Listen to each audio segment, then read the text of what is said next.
حضورنا الكريم، نرجو منكم أخذ مقاعدكم. البرنامج سيبدأ بعد قليل. Ladies and gentlemen, please take your seats. The program is about to start.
Connect. Attract. Achieve.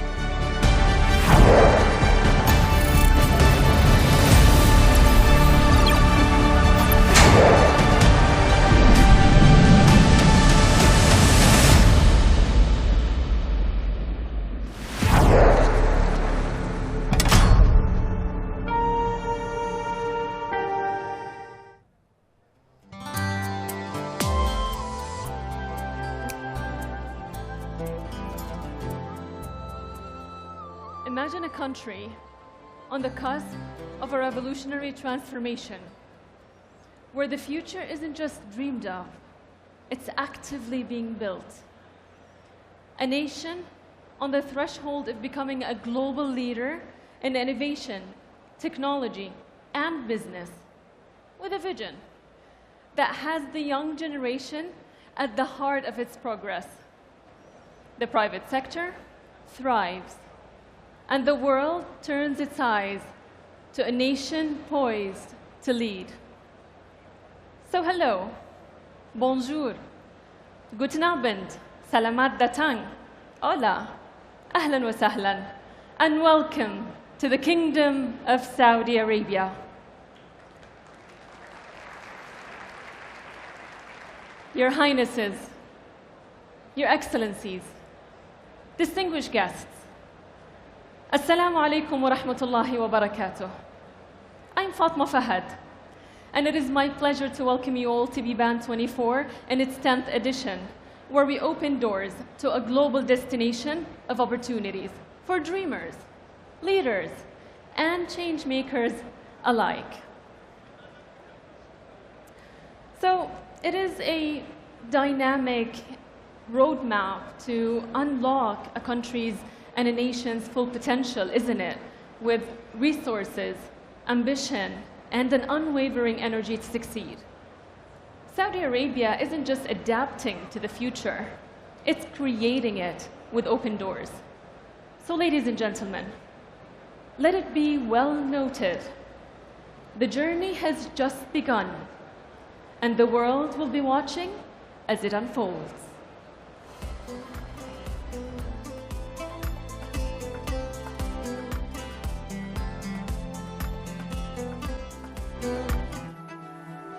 أهم ميزة لدى السعودية هي الطاقة الشبابية اللي فيها، شباب واعي، قوي، لديه طموح رائع، مثقف، متعلم بشكل جيد، مبدع، لديه قيم عالية. الشباب بلا شك هم أهم روافد هذه الرؤية وتحقيقها. Every great journey begins with a single idea, a spark that ignites a path to greatness. It inspires transformation, turning ideas into reality. Biban has paved the way for new possibilities, bringing together dreamers from the kingdom and beyond. Since 2017, traveling through 9 editions, it has turned ambitions into achievements, driving progress forward. Today, we honor that journey.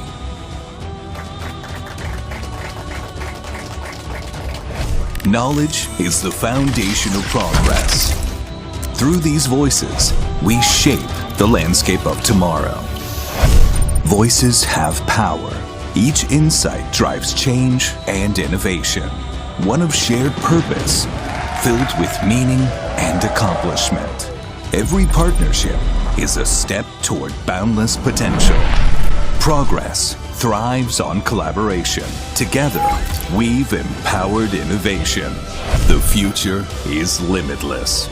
And with our partners by our side, we continue to rise.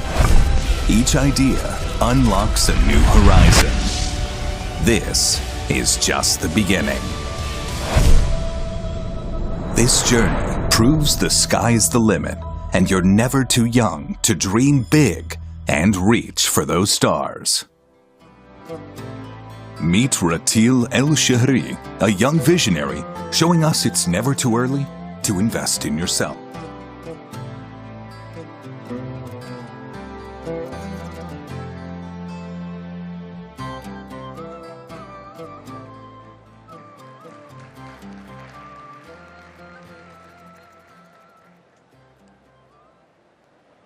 You're still young to share your dreams. You're still young to share your vision. You're still young to make a difference. How many times have we heard these words every time we think big or share a daring idea? Personally, I've heard them more times than I can count. And trust me, I'm not a big fan of numbers to begin with. But why do we let age define our ambitions? Is there a specific age to start a business? What does age really mean in the world of entrepreneurship? Is it a milestone, a barrier, or just a number? Many people believe that success comes with only age and experience. But I am here to challenge that belief, and that age is just a number. Let me take you on my little journey. I started my podcast, the Teal Alpha Talk, when I was just 12 years old. I had countless questions buzzing around in my head, questions that still kept me up at night. Despite people telling me, "You're still a kid, go play with your toys," I refused to let those words hold me back because I knew my voice mattered. So I decided to create a platform where my generation's questions can finally be heard and answered. No more mind your business. And by the way, I'm not earning money from it yet. Let's be honest, we all love money, right? But it's not the point. The point is about building yourself, sharpening your skills, and having the courage to pursue your dreams.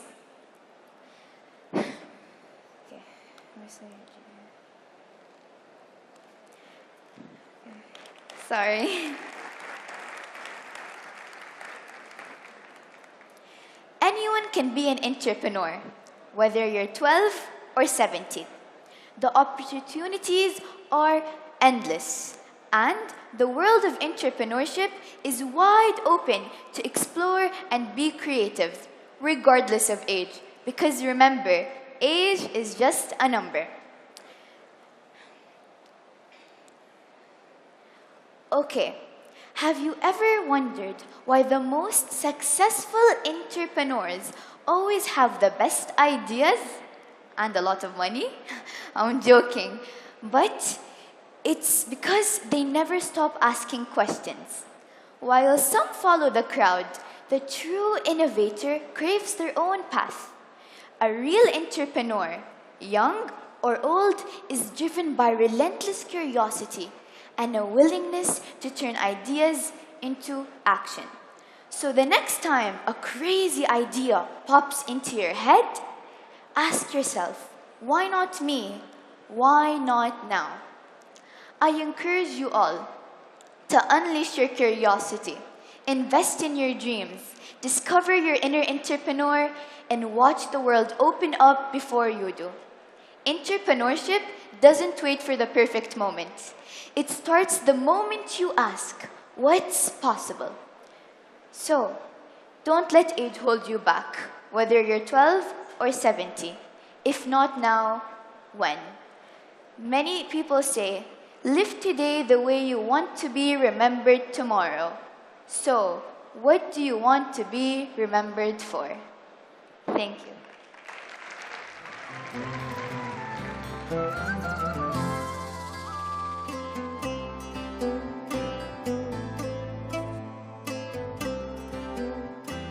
Ratil's journey proves that ambition has no age, and opportunity is limitless for those who dare to start. From these first steps, we turn to a vision that lies at the heart of our nation's future.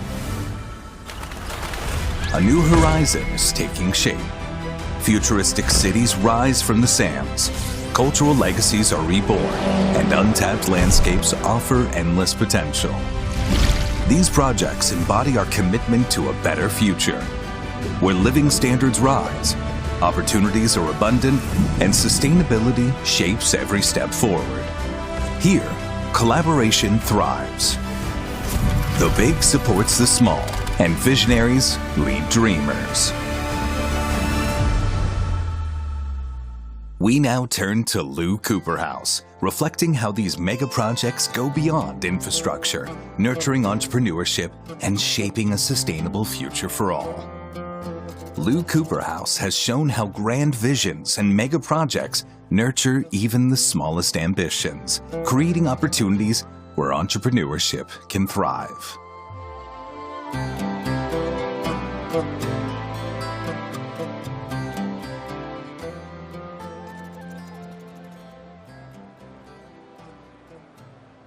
Good evening.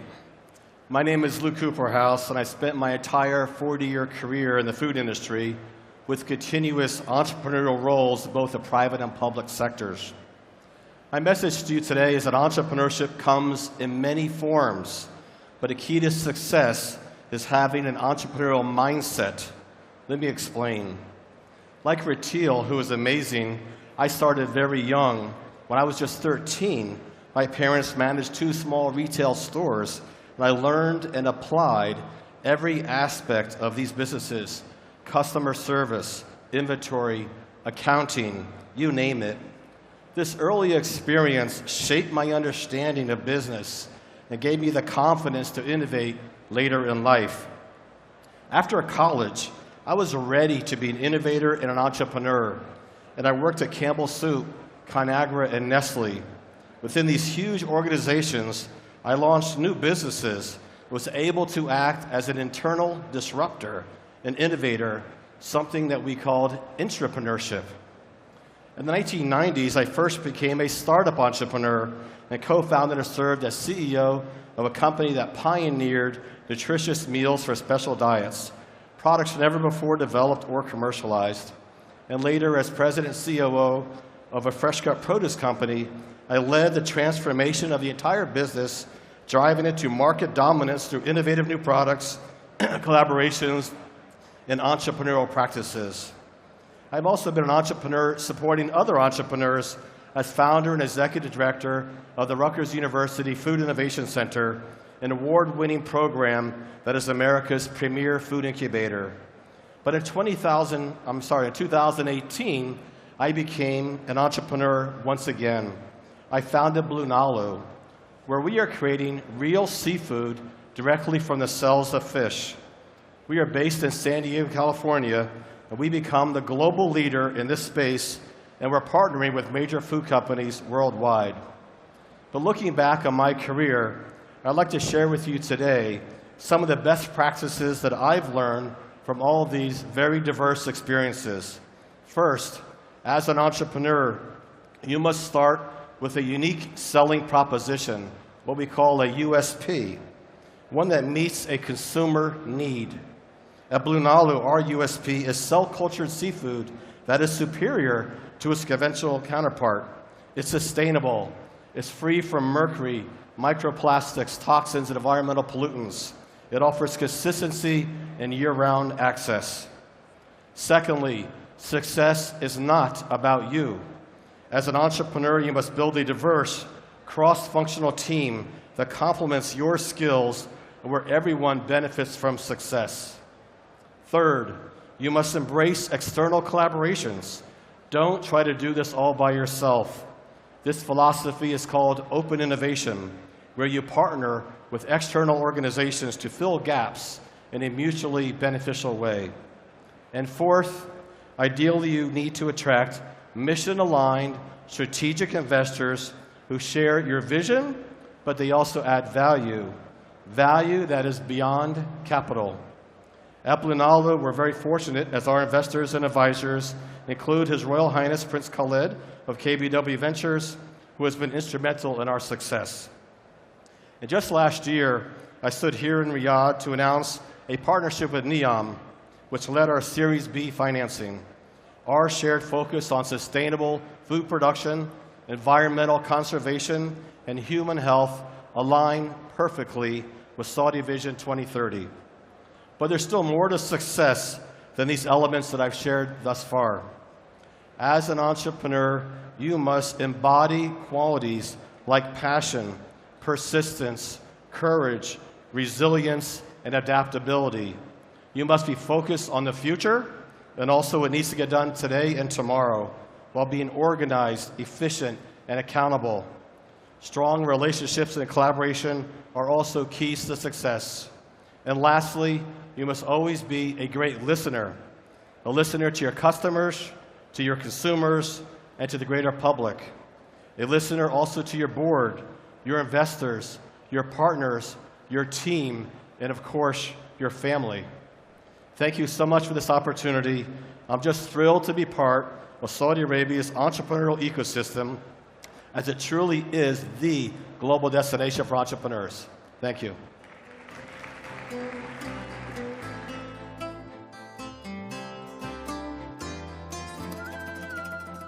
Lou Cooper House has shown how grand visions and mega projects nurture even the smallest ambitions, creating opportunities where entrepreneurship can thrive.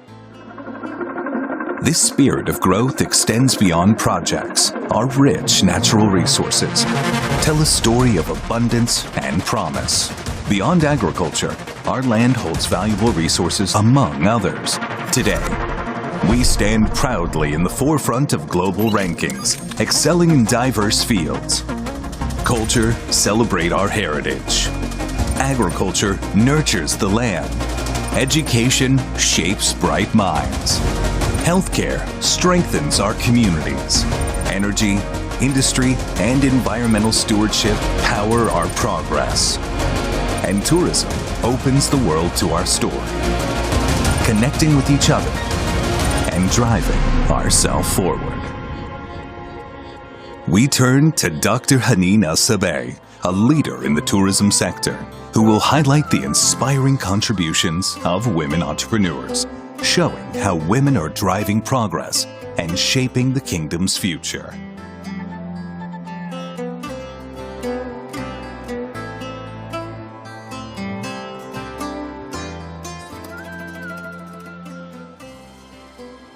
Good afternoon, everyone. This is Dr. Haneen Al-Sabeh. I'm the founder and CEO of Day1.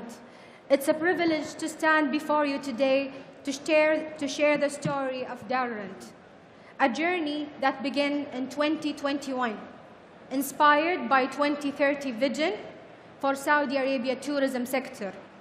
In those early days, we saw immense potential in the tourism market, an opportunity that was clear to us even if others couldn't see it. Great transformations begin with those who see opportunities in the unseen. And in Day1, we didn't see tourism as just an opportunity, but as a transformative movement for our country.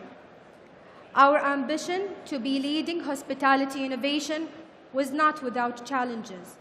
Our progress in Day1 has attracted global attention, including Morgan Stanley as one of our first investment in the region, a significant vote for confidence in both Day1 and Saudi.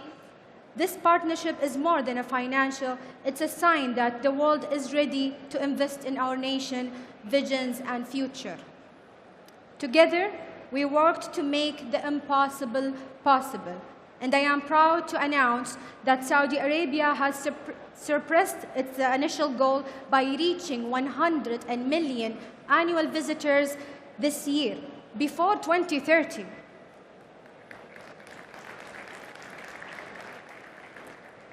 This success has gave us the momentum to aim even higher, and we raised our target to achieve 150 million visitors yearly. The best investments you can make is in yourself. Saudi Arabia is doing just that, investing in the future, redefining the regions.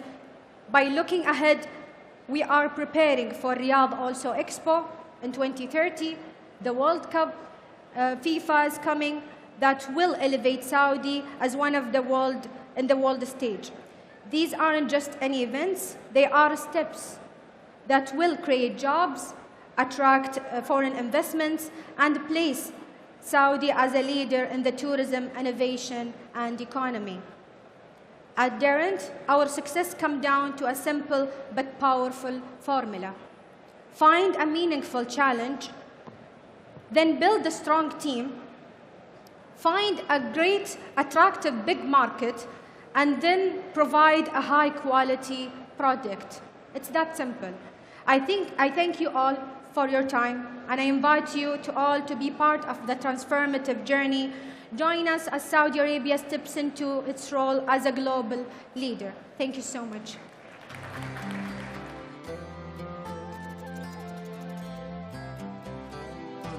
Dr. Haneen Asabeh has shown the courage of women entrepreneurs, reminding us that with ambition and opportunity, there are no limits. Saudi Arabia is more than a land of opportunity. It is a gateway to the world. Our kingdom is empowering entrepreneurs to transform local ideas into global successes. With every step, we bridge the gap between local dreams and global aspirations. As we journey toward global expansion and our position as a global business hub solidifies, we're joined by Ahmed Al-Zaini, an entrepreneur who has transcended borders to share his inspiring success story in international growth.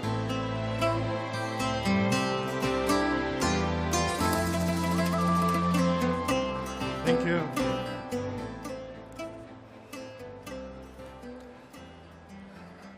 Your Royal Highness, Your Excellencies, ladies and gentlemen, I came here today with a prepared speech, but standing here, wow, I'm honestly speechless. I came to talk about Biban, this remarkable platform where I am privileged to speak. I'm grateful to the dedication of the leaders of this great nation present right here in this room and extending beyond, who work day and night to empower people like me. I'm grateful to every Saudi, each one inspiring the other. The gathering is a celebration of our collective dreams, efforts, and progress. Imagine walking in a room where everyone believes they are about to change the world. That was Silicon Valley 10 years ago. But in that credible landscape, one thought became very clear. Our vision here in Saudi Arabia is even more profound. It brought me home with the mission. This insight did not just bring me home with a goal, it brought me back with a mission to build something exceptional, rooted here yet boundless. From that mission, Foodix was born 10 years ago. Not only to compete on the global stage, but to lead empowered by resilience, determination, and innovation. This journey began with two dreamers, my dear friend Mus'ab and myself. Starting from a small place in Khubar, our vision for Foodix has grown exponentially. Today, we are proud to say that Foodix is home to over 650 talented people, creating a thriving community across the MENA region and beyond. Through our effort, thank you.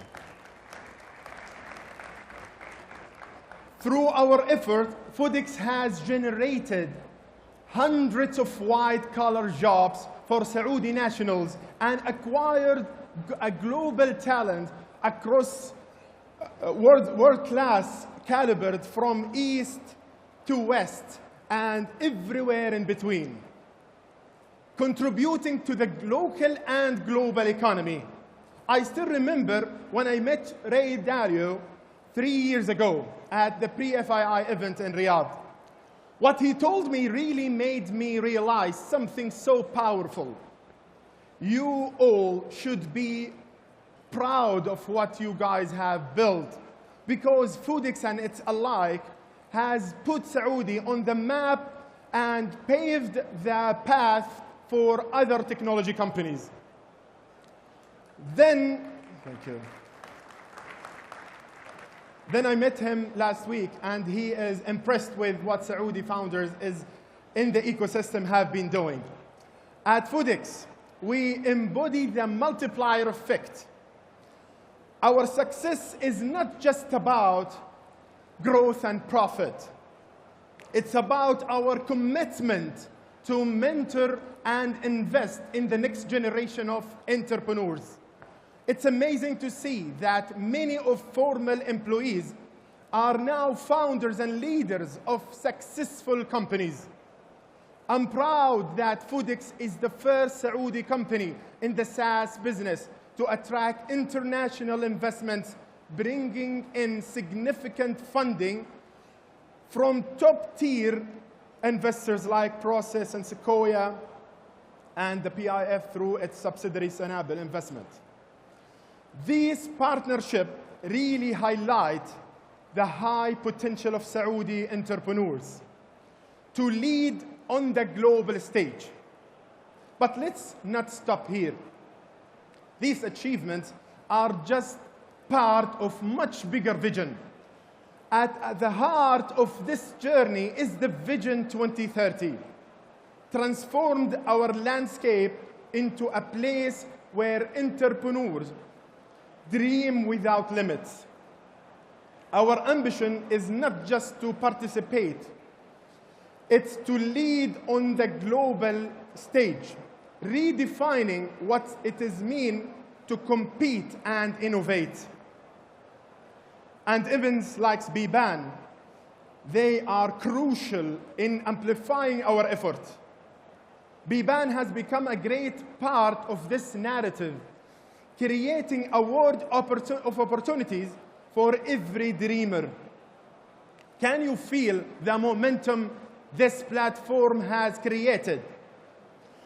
There is no excuse for anyone not to succeed, given all of this support and system and platforms for opportunity.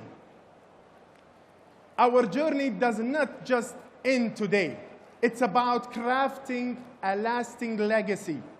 Our story is woven by the entrepreneurs, the dreamers of our nation, crafting the legacy of resilience that will inspire future generations. In the word of His Royal Highness, Sayyid Al-Amir Mohammed bin Salman, there are no barriers for our ambitions. As Saudi entrepreneurs, we all live this vision every day, pushing boundaries to set new standards on the global stage. As I leave you, think about this. Today, we are putting the foundation for a future where ambition has no limits, where each boundaries inspire us and our vision drives us forward. Today, let's create a legacy that reached far beyond us. Thank you very much. Appreciate it.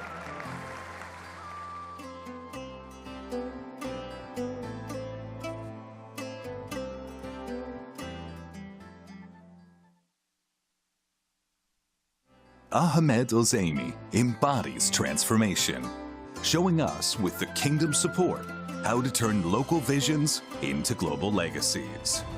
We recognize that our remarkable achievements are rooted in the unwavering support and visionary guidance of our esteemed leadership. We express our heartfelt gratitude for their commitment to paving a path to change, empowering us to reach significant milestones that drive our collective success. Here at Biban24, the global destination for opportunities, we announce remarkable initiatives that will shape the future. Today, we celebrate 70 local and international agreements in both the private and public sectors. 8 local governmental entities have accelerated local growth through the establishment of incubators and accelerators, cultivating a thriving culture of innovation. 14 local companies are launching investment opportunities within the private sector, including new growth avenues in e-commerce. 8 international governmental entities are collaborating to foster connections and inspire global partnerships, sharing knowledge and championing creative thinking. 7 global corporations are partnering with us to transcend boundaries through digital growth and cloud solutions. 4 esteemed international institutions are collaborating with us to advance knowledge and celebrate Saudi achievements through impactful research. We celebrate a monumental leap in support for our young visionaries. With over 30 billion Saudi riyals in financial support provided, key entities are opening new horizons with bold funding visions. We are also thrilled to unveil over 10,000 investment opportunities. We foster pathways that inspire visionaries, creating a vibrant ecosystem for transformative growth. It is with great excitement that we announce an award of $1 million in the Entrepreneurship World Cup, where we empower 100 creatives and pioneers from 52 countries. These milestones mark the beginning of a greater journey. Together, we will continue breaking barriers and achieving even more. This is not the end.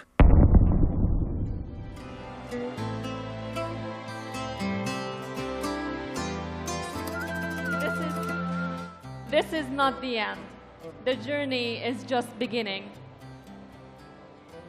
Ladies and gentlemen, Saudi Arabia doesn't just recognize talent from within the kingdom, but from around the globe. And we're about to do just that. Recognize and celebrate talented people and celebrate their contributions of visionaries who drive innovation and growth.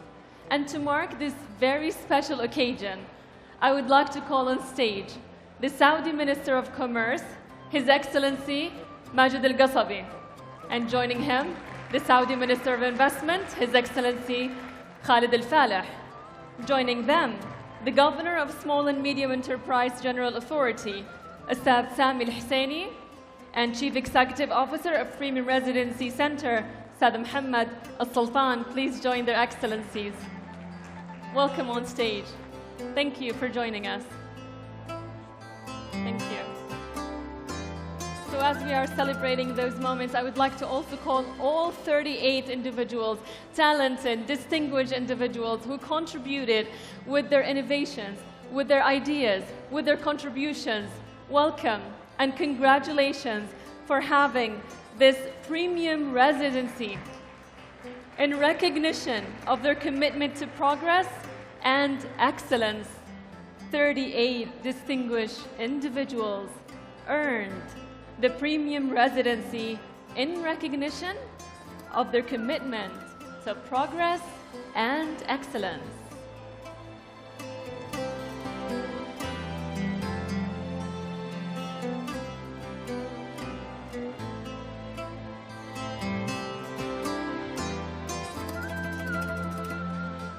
Congratulations to all talents with us here tonight in celebration and recognition to their contributions. A group of visionaries, ladies and gentlemen, earned the premium residency in Saudi Arabia.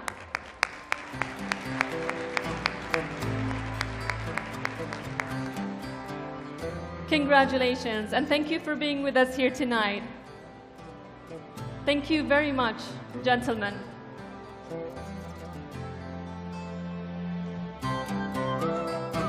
Thank you. Thank you, Your Excellency Khalid Al-Falih, for being with us. Your Excellency Majid Al-Qasabi, and Your Excellency the Governor, and Mr. Muhammad Al-Sultan, please remain on stage to recognize our sponsors for tonight.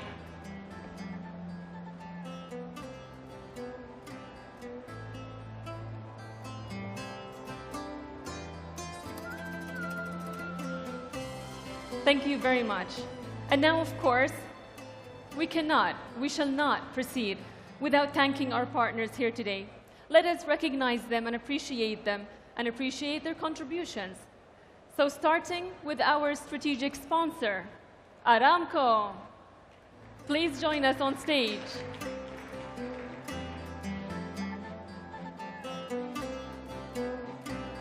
A strategic sponsor at Biban24, Aramco, ladies and gentlemen. We thank you for your support and contributions. Our next sponsor is our enabling sponsor, Tourism Development Fund. Please join us on stage. Yes, a round of applause, please. They well deserve it. Thank you to the Tourism Development Fund for being an enabling sponsor at Biban24. Our next sponsor is the funding sponsor, the Small and Medium Enterprises Bank. Please join us on stage. A round of applause for our funding sponsor, the Small and Medium Enterprises Bank.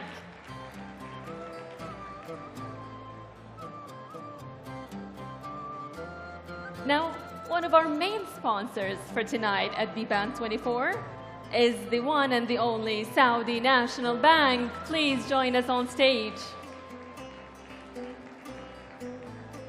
The Saudi National Bank as our main sponsor. Another main sponsor with us tonight is Riyadh Bank. Please join us on stage. We thank you very much.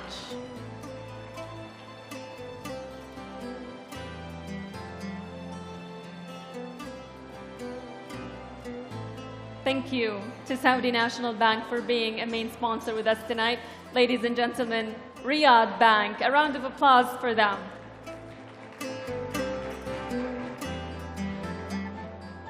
Our next sponsor is the culture destination sponsor, Royal Commission for Al-Ula. Please join us.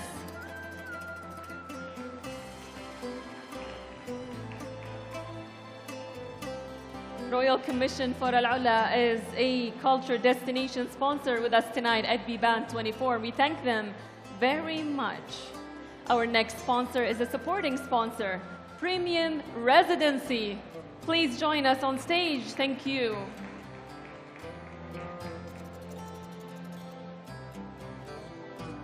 Al-Ula, thank you so much for being with us tonight.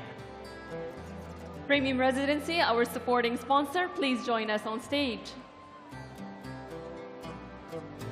Without our dear sponsors tonight, this wouldn't have been possible, so we sincerely thank them. Our next sponsor is another supporting sponsor. It is the Saudi Water Authority. Please make your way to the stage.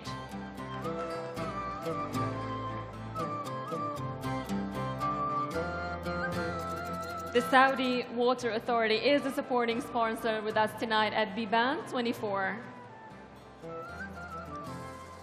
Our official sponsor for tonight is Riyadh Region Municipality. So please make your way to the stage. Our lovely official sponsor for tonight.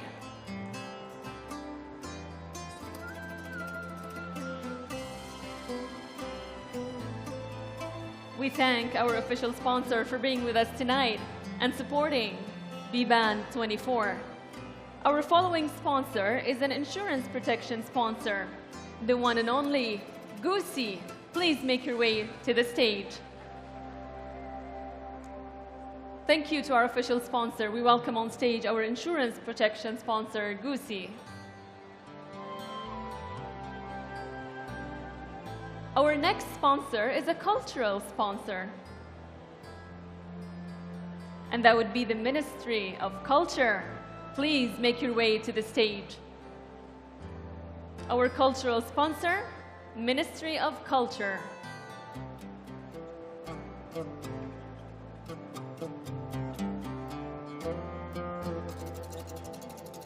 Our digital entrepreneurship sponsor for tonight here at Biban24 is the Ministry of Communication and Information Technology. Please make your way to the stage. We thank you very much for being our digital entrepreneur sponsor for tonight.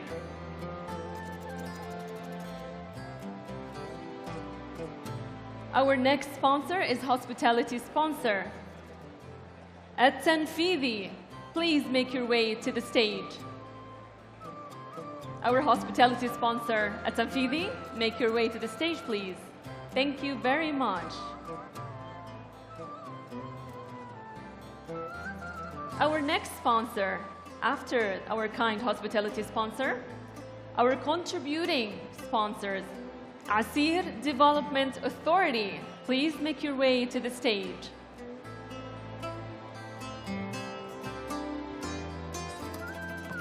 At-Tanfidi, ladies and gentlemen, is one of our hospitality sponsors tonight. We thank them very much for being here. And our next sponsor is Asir Development Authority, contributing sponsor with us tonight. Our next sponsor, another contributing sponsor, is Bank Saudi Fransi. Please make your way to the stage.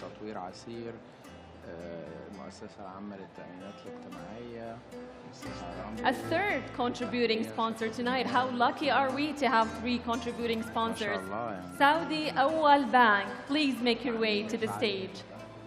A round of applause, ladies and gentlemen. They well deserve it. We thank them sincerely and dearly for being with us, supporting and sponsoring Biban24 in its 10th edition. Ladies and gentlemen, thank you very much for being with us. Bank Saudi Fransi on stage with us. We thank you very much. Saudi Al Awal Bank is a contributing sponsor as well. Our next contributing sponsor is the Saudi Investment Bank. Please make your way to the stage.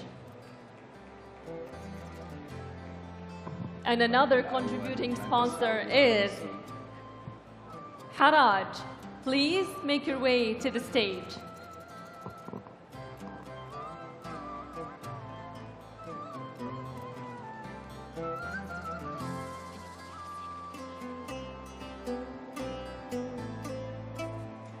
Our e-commerce sponsor for tonight is Trendoil. Please make your way to the stage.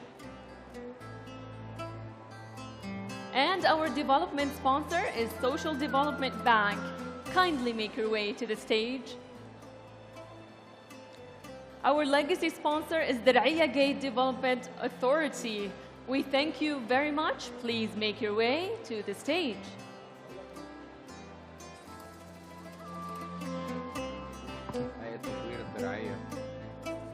Trendiol, ladies and gentlemen. Next, we have Social Development Bank as our development sponsor.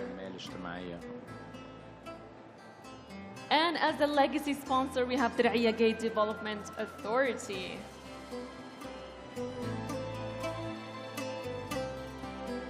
Our technical sponsor for tonight is Mobily. Please make your way to the stage.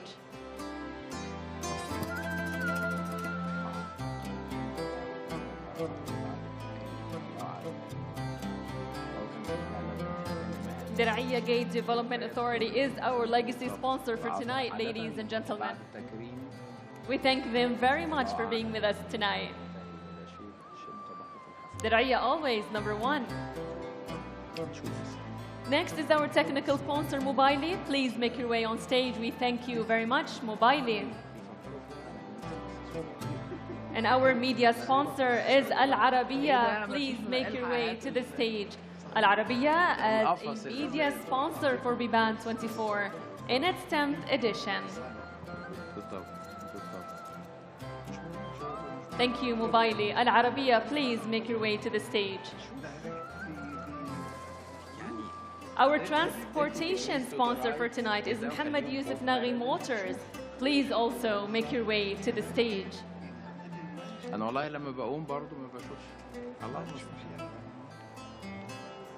All right, next we have Mohammed Yusuf Naghi Motors.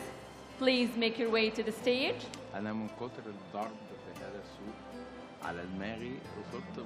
And our medical sponsor for tonight is Al Hamadi Hospital Group. Please, representative of the hospital, make your way to the stage.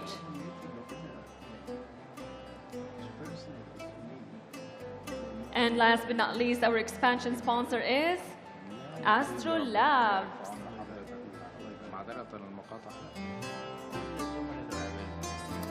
Astro Labs is our expansion sponsor for tonight. Please make your way to the stage. We thank all and every and each one of our sponsors here tonight, ladies and gentlemen, for their continuous support and contributions to the success of Biban24 in its 10th edition. Please, a very warm welcome to our sponsors tonight. Thank you very, very much for being with us, Your Excellencies. We thank you for being on stage with us.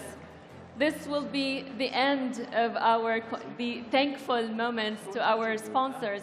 The Kingdom's commitment to change is set to position it as a global hub for business innovation and opportunity with open doors, as we have mentioned earlier. Entrepreneurs, investors, global companies, the future is bright for you in the Kingdom of Saudi Arabia as it stands ready to lead the way. Thank you to you, Your Highnesses, Your Excellencies, ladies and gentlemen, for being with us here tonight, for your time, and we look forward to more progress in our future together. We have created an unforgettable evening.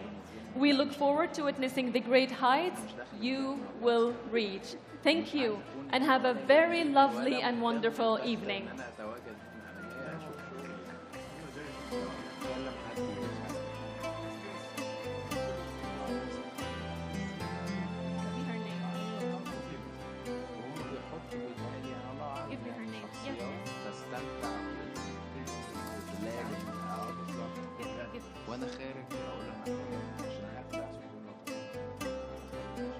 Now, ladies and gentlemen, I would like to introduce the Minister of SMEs and Startups in South Korea, Her Excellency Oh Young-ju, for her keynote speech. So please welcome her on stage.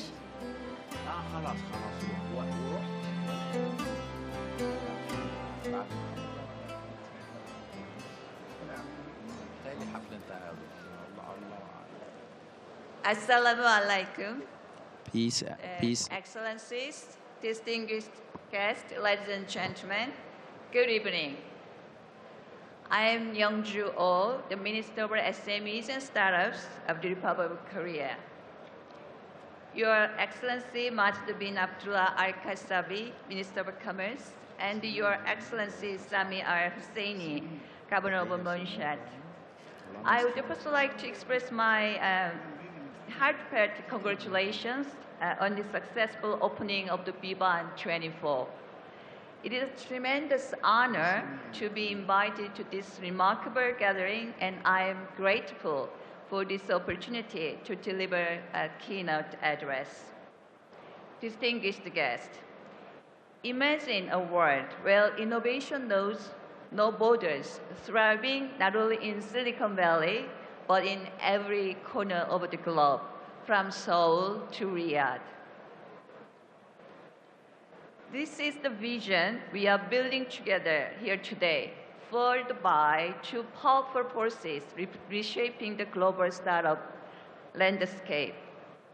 The first of these is the rapid expansion of the deep tech, driven by the groundbreaking advancement in artificial intelligence.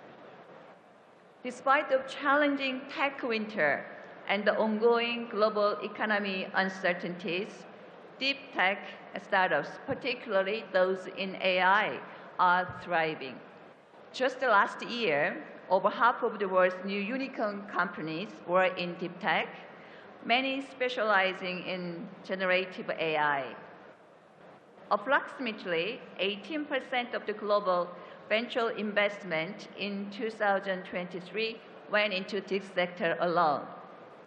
Beyond AI, sectors such as biotech and aerospace are also attracting substantial investments, signifying the power and the reach of the deep tech in shaping the future.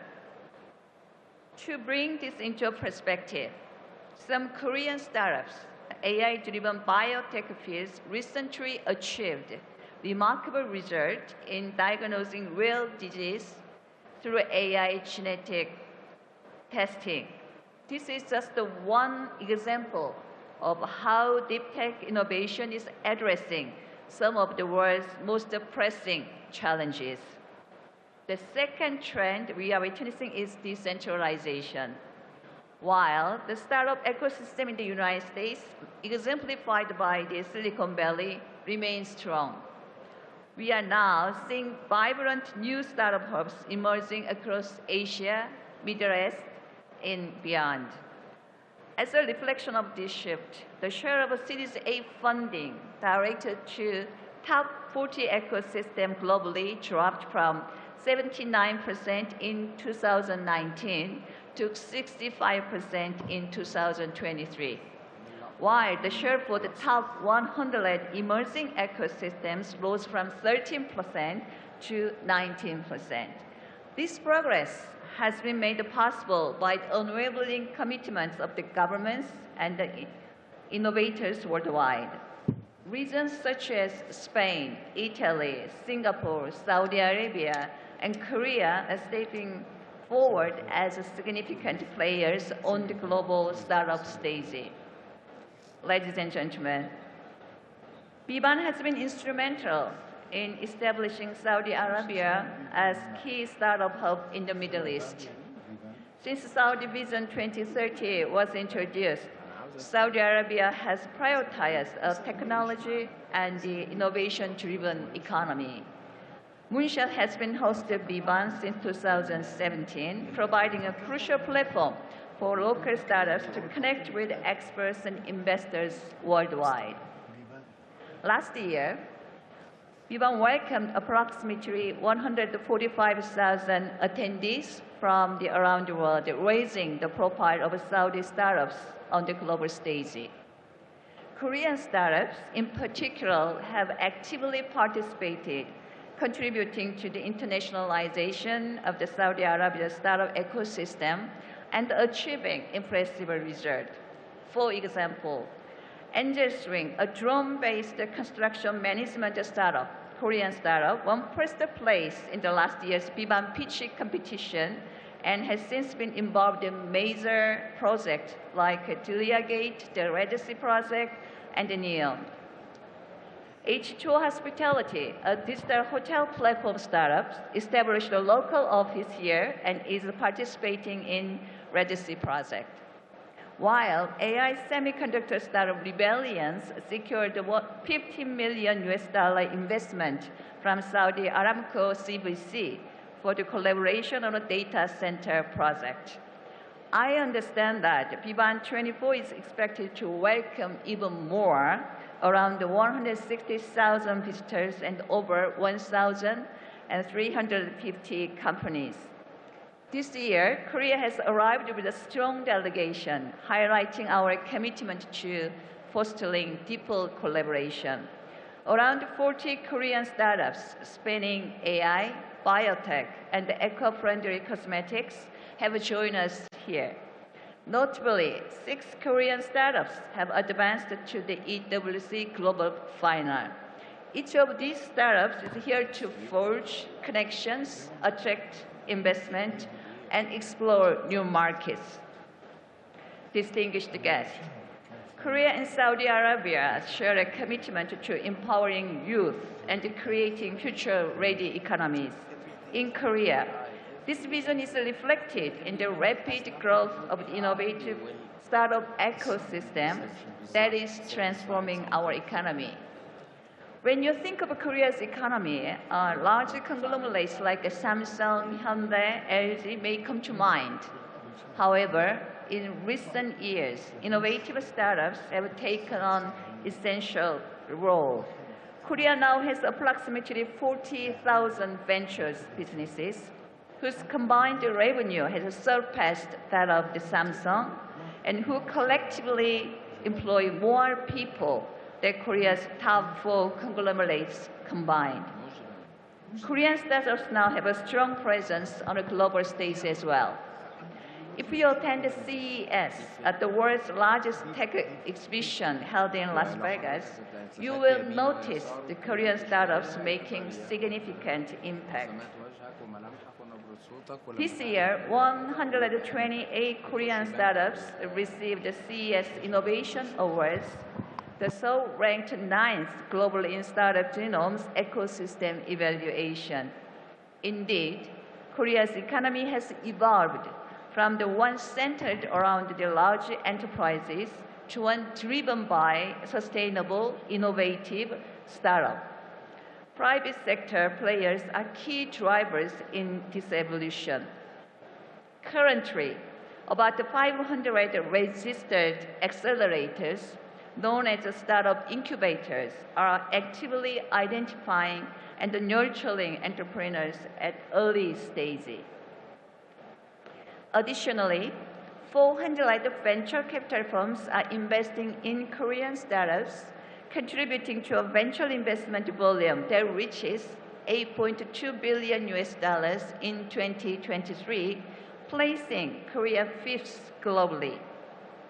Major corporations like Samsung, Hyundai, and LG are also deeply engaged, supporting startups through dedicated cooperative venture capital (CVC) and the internal startup support departments. Together, these players create a vibrant support network that enables Korean startups to thrive on a global stage. Beyond the domestic support, global corporations like Microsoft, Google, NVIDIA, and OpenAI are also recognizing the potential of Korean startups and actively participating in our support programs. To further accelerate the growth of our startup ecosystem, the Korean government has prioritized two areas. First, nurturing deep tech startups. We have identified 10 deep tech fields, including AI, semiconductors, robotics, and biotech. By 2027, we will support over 10,000 deep tech startups, providing R&D funds, commercialization, investment, and global expansion. Through our deep tech initiatives, Korea has selected 400 innovative startups across key fields, positioning Korea as global hub for innovation. In addition to these efforts, by 2026, we plan to open K Deep Tech Town in Seoul, a dedicated global hub that will bring together startups, corporations, investors, and research institutions from around the world. Second, we are dedicated to globalizing Korea's startup ecosystem. We send delegations to major startup festivals like Biban and have established overseas hubs in key countries. For instance, with the support of the Minister of Investment of Saudi Arabia, we opened the Global Business Center in Riyadh, and we also launched a $160 million Global VC Joint Fund in collaboration with the Saudi partners to invest in startups from both countries. In July, we also opened the Global Startup Center in Seoul to support international startups entering Korea.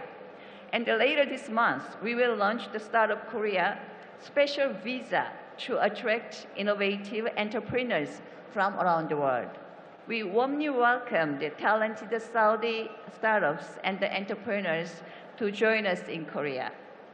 Ladies and gentlemen, through these efforts, Korea aims to become one of the world's top 3 startup nations. Saudi Arabia stands as a vital partner in this endeavor.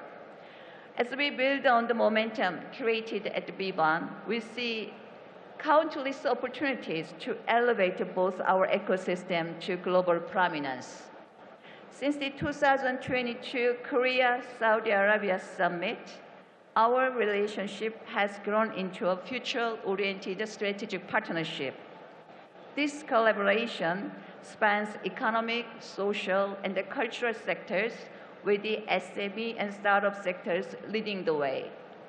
During Biban24, the Ministry of SMEs and Startups of Korea and the Monshas will sign an MOU on the cooperation in SMEs and startups. I'm confident that this agreement will accelerate our cooperation. Next month, as we host the Global Startup Festival, Come Up 2024 in Seoul, we're looking forward to welcoming many Saudi startups. Together, we are continue to journey we started here at Biban, forging new paths, exploring fresh possibilities. As the old saying goes, one hand cannot clap alone. In unity, Korea and Saudi Arabia can achieve what neither could accomplish alone, inspiring new era of innovation that knows no borders. Thank you. Shukran.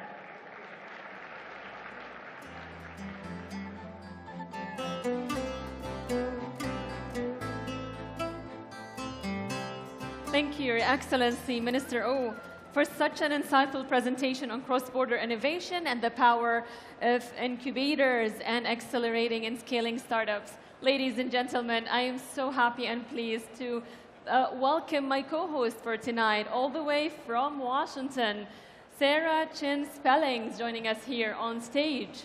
Welcome, Thank you, Sarah. Fatima. How are we feeling? I know we've got a lot of excitement planned over the next couple of days at Biban 2024. My name is Sarah Chen Spellings. I'm the co-founder and managing partner of Beyond the Billion, the world's first and largest global consortium of venture capital funds investing over $1 billion into women-founded companies.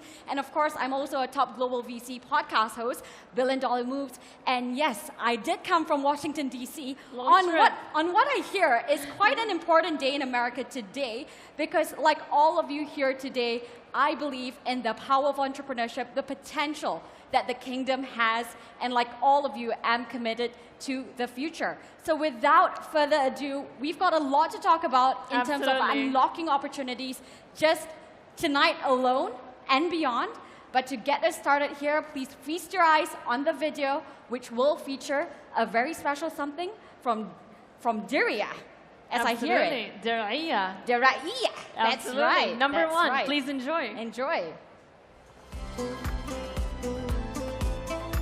Assalamu alaikum. Today is a very special day because we are announcing Biban 2024 from our dear beloved colleagues at Munchiat, which we offer such congratulations. You know, here at Day1, we're all about local empowerment. 14% of our staff are from Day1. But to promote all the great work that our colleagues are doing, to promote SMEs and entrepreneurial ventures all over the kingdom, we're grateful. This joint venture that we've had for several years now is one of our most valuable. And I want to congratulate everybody on Biban for 2024 and all the great work that continues to be done from our beloved colleagues at Moonshot. This is very, very important for all of us. So congratulations. I wish you great success continuing. We look forward to working with you. Day1 is all about empowerment, youth empowerment, business empowerment. We're micro financing projects all over Day1 now. We couldn't do it without you. There's only one Day1, there's only one Moonshot, and there's only one Biban24. God bless you. Continue the good work. We're with you every step of the way. There is only one Diria from Jerry. And stay tuned, because what we have planned next is really something. AI, the next revolution. We've been talking a lot about it. In fact, backstage, I was already chatting with our guest that is coming up next. Zach Cass, all the way from America, the former head of go-to-market from OpenAI, talking about the power of AI, and in fact, more than that, the negative spaces that we are not really thinking about, and the power that AI can unleash. Without further ado, Zach, over to you, my friend.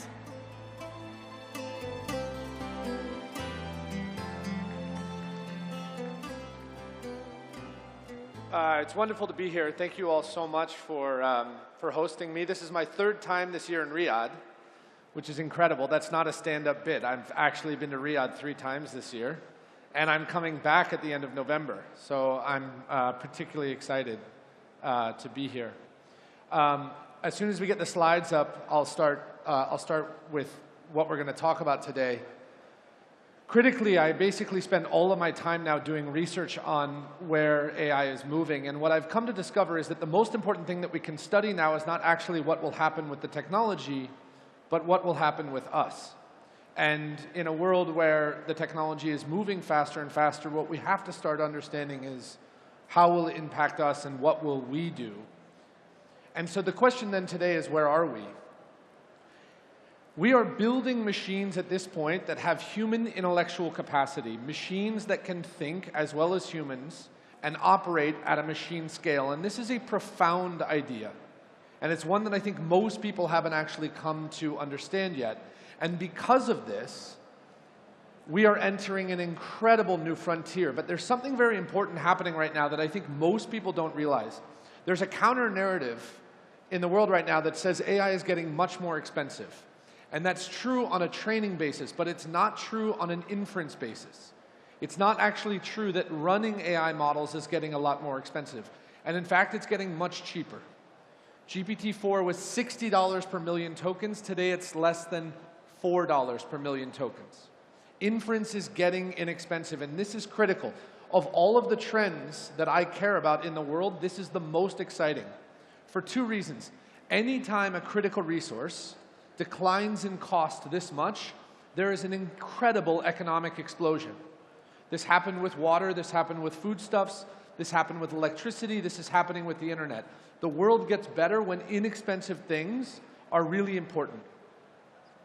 The second reason this matters is in a world where we want to run these models locally so that we are not actually governed by a single company, this is the best evidence that we will in fact be able to deliver these models at the edge and that we won't pay a tax to one ring to rule them all.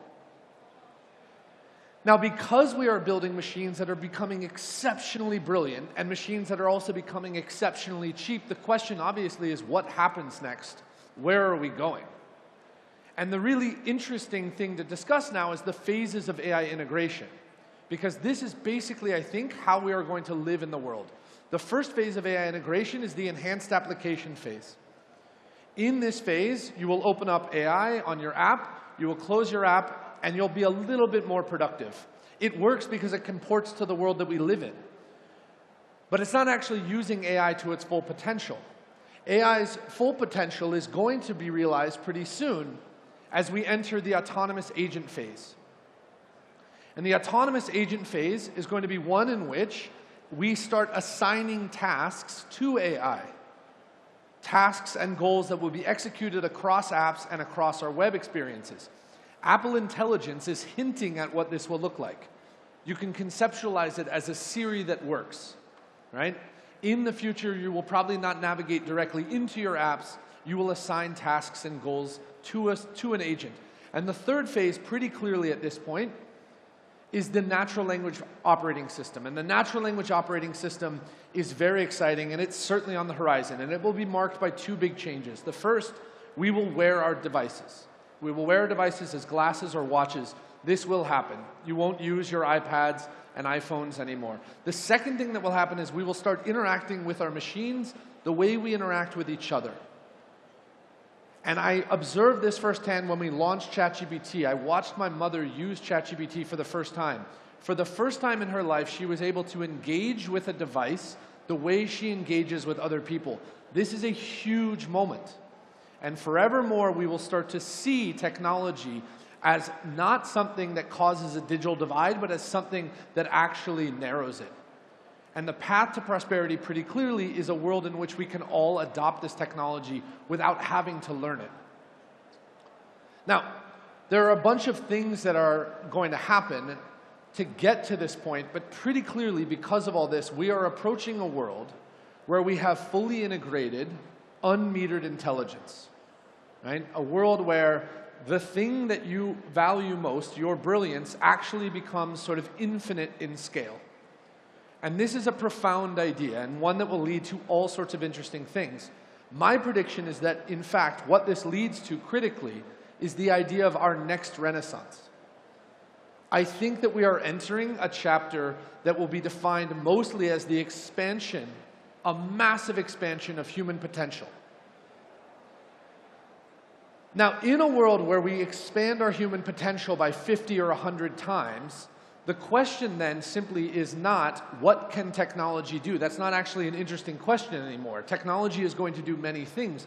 The question is, what do we want it to do? And so I spend all of my time now considering societal thresholds and technological thresholds. A technological threshold asks the question, what can a machine do? And a societal threshold asks the question, what do we want a machine to do? And this, it turns out, is the most important question that we will start answering, because the technology is getting better. The hard part is not going to be figuring out what machines can do. It will be deciding how we want them in our lives. And we study this so closely now, and there is I think, an incredible example of a societal threshold upon us, and it's the autonomous vehicle. In the United States, and I know in a part of the rest of the world, vehicles are an incredibly high cause of death. 50,000 people in the US will die this year because of automobile-related incident.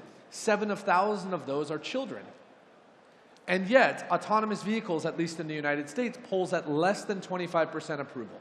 It is exceptionally unpopular. And I have not been able to understand why for a long time. And so we started to do research. And we discovered 3 reasons that I think the societal threshold does not move with respect to AI, and specifically the autonomous vehicle. And they are, in order. 1, humans love control. We love control. There is something very exciting about getting in a car and putting your foot on the pedal and turning the wheel. And that experience sort of invigorates us. And it's something that we don't actually want to give up, because we see cars as a means to gain control and agency. The second reason that we don't meet a societal threshold is that technological thresholds are now moving too quickly. There is an asymmetry of information in the world because we don't actually know how good technology is anymore. And in fact, most people don't even know how dangerous it is to drive, which is why 20 times more people in the world are afraid of flying than driving. And as technological thresholds move faster and faster, this will become an increasingly big problem. The third reason is the most important, and this is the one that we have circled bright red, and this is the one that you should think about, which is that humans have exceptional tolerance for human failure, and we have no tolerance for machine failure. And this is fascinating, and there are all sorts of reasons for this that we can't go into today because we simply don't have time. But this is going to be the issue. In a future where we do not tolerate machine failure, we will not effectively risk adjust, and it will be very hard for us to figure out how we should actually integrate these machines into our lives. Now, given that, I do think it's important to talk about how the AI revolution will increase suffering, increase joy, and decrease suffering. And the most important thing that I think is going to happen, as I mentioned earlier, is this idea of the expansion in human potential. Something profound is on the horizon. Something remarkable, where one human is going to be capable of accomplishing so much more tomorrow than they can today. And the expansion of human potential will clearly lead to a number of things. The first thing it will lead to is an incredible wave of scientific breakthroughs. It is very likely that we will cure cancer and neurodegenerative disease in the next 30 years. It is also very likely that we will have a wave of non-bio and life sciences breakthroughs, fusion energy, quantum computing, nanotechnology. These things will come. And when these things come, they will unlock a chain of other events that will catapult us into an incredible future. The third thing that I think happens is there will be a massive deflationary event. I am basically certain at this point that AI and expansion of human potential will drive the cost of goods and services down. People talk about living in a very expensive time. Inflation is a very hot topic. But in actuality, it has never been less expensive to be alive. In the United States, this generation will spend 10% of their annual wages on foodstuffs. The prior generation spent 40%. We are building a world where staples become luxuries. This is a trend that humans follow, and in the future, many more staples will be luxuries. This is something that we get to observe. The last thing that happens, I think, is that we get a whole lot more time. I am basically convinced that in the future, we will have much more time. And this is a very hot take. It's controversial, and I think it has high variance too. The reason it's controversial is because people will come up to me all the time and say, I work more than I ever have, or I work more than my parents did. And what I remind them is in 1960, the average work week in the West was 57 hours. Today, it's less than 45. We do work less. We are more productive, and we work less. The second thing I tell them is I ask them to see their screen time. I ask people to see how much time they spend on their device. Because even as I talk, many of you can't look up. There is an addiction to the device that is changing the way we live and think. And in fact, it is complicating our relationship with work. Because whereas we work less, we are convinced that we are working more because we are so addicted to the screen. And that is a huge problem. And I will tell you right now, one of the ways to build a better world is to simply use the device less. There is an incredible future where we have more time. And the big question is, can we even spend it appropriately? Because the only thing that matters at the end of the day is times with friends and family and physical community. That is the most important thing in this world. And if we build an incredible technology that allows us to do that, and we simply forget it, it will be very sad. Okay, so then the question is, how can you prepare? And in addition to being very deliberate with your time, and in addition to using your device less, I have a couple lessons. The first lesson is that we all now have to prepare for tremendous change. One of the wonderful things about being in the kingdom is that His Highness has set out such an incredibly impressive vision that assumes so much change. Vision 2030 would have seemed impossible 5 years ago and is very much within the grasp today because of the progress we are making technologically. Preparing for tremendous change, which is something Saudis are exceptionally good at now, is something the world needs to do. Setting very ambitious targets and updating to those targets becomes the critical lifeblood of organizations and governments. And I think in order to prepare for tremendous change, we have to start thinking about adaptability as a strategy. And adaptability as a strategy doesn't mean that you assign strategy to a head of strategy. It actually means that you bake strategy into the core tenet of how something works.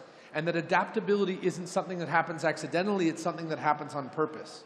Because in a world where information updates constantly, a business's ability to update with it is actually the most important thing it can do.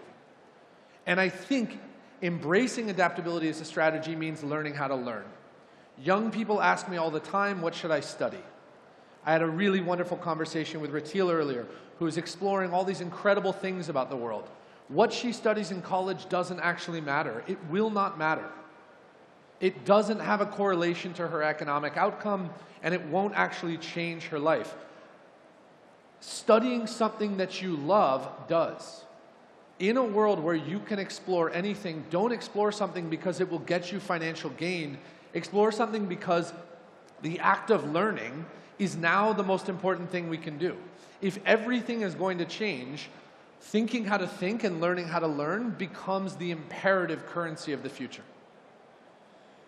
The last thing, and this is the thing that we spend a bunch of time researching, and it's my favorite scope of research, is this idea of designing around things that AI cannot do. We spend so much time at OpenAI trying to figure out what AI would do. Everyone asks me, what's coming next? A lot. No one asks me, what's not coming next? Very few people are spending time thinking about the negative space between us and AI. What will we have left? And I will tell you, this is why I get out of bed every morning so excited. Because in a future where AI is very good at computational processing, it turns out it will be very bad at humanistic values and qualities. And so in a world where we prepare for the negative space, it's simply about optimizing for humanistic qualities. I think that the future will be determined by the way in which we make each other feel. And increasingly, I believe this, more and more evidence-based. Very recently, by the way, in a professional services capacity, basically all of these functions are approaching a point where we select our professional services providers based on how much we trust them. And I observed this very clearly very recently. My father is an oncologist in California. He's a very famous oncologist, and people travel from all over the world to see him. And he was given a Lifetime Achievement Award by the Breast Cancer Association of America. And a patient of his stood up and talked about him for 5 minutes, and I sobbed the entire time. It was a very moving, powerful experience. But she said some things that I will never forget. She spent the first 30 seconds of her talk talking about her patient outcome. She talked about the fact that my father had helped save her life and that she was now living a long and full life. And then she spent the next 4.5 minutes talking about how my father had made her feel. And in this course, she processed something that it had taken me forever to come to realize. She said that in a world where anyone can prescribe you an oncological therapy, the difference between one doctor and another is not actually how they treat you. It's how they make you feel. And she said something I will never forget. She said, in the future, bedside manner is not a feature, it's the product. How we make each other feel will matter more than anything. And so my advice to young people and anyone is if you can be anything, be adaptable, be courageous, be curious, be wise, be empathetic. Knowing a lot of things is not actually an interesting way to differentiate yourself anymore. Fatil can know a lot of things. I can know a lot of things. Everyone in this world can know a lot of things thanks to ChatGPT. Ratil proved earlier that in fact she knows a lot more than I do. But the reality is, how we make each other feel will determine the future. The last thing I will say to all of you, and I think the Saudis believe this, so I don't have to do much convincing, is that the future is great. Today is the best day ever to be born. Tomorrow will be too. This is just a fact. The world gets better all the time. The problem is many people don't believe this, and the reason they believe this is because we are overexposed to negative information now. We are overexposed to all these bad things and underexposed to good information, positive information.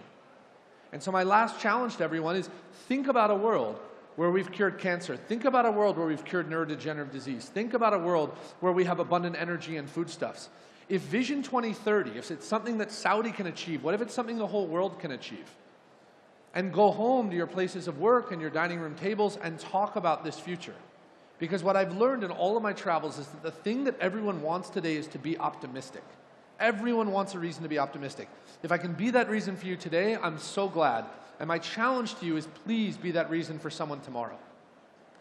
You can follow along. We have a Next Renaissance podcast and blog, and you're welcome to follow along. Thank you all so much. It was so nice to be in the kingdom again.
ladies and gentlemen, what a conversation that was.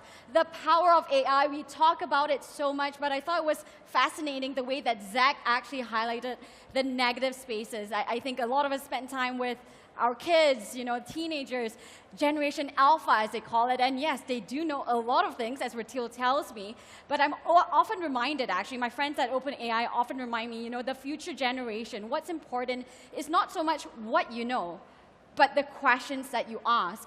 And I hope that today I see a lot more new faces that are coming here today. I'm so delighted to be here with you. Assalamu alaikum, Your Excellencies, Your Highnesses, ladies and gentlemen, welcome once again. We've got a power-packed schedule, so be sure to look up from your phones, ask the right questions, because what's next is a question we should all be thinking about, the development of our future generation. And without further ado, Cultivating Tomorrow's Entrepreneurs, a fascinating panel brought to you.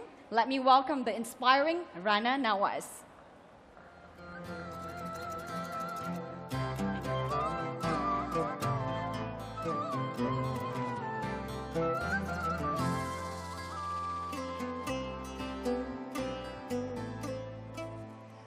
Good evening. It's wonderful to be here with you. Control, can we get some lights on the crowd so we can see who's here? Thank you. Hi, everyone. Do we have any startup founders or aspiring entrepreneurs in the crowd?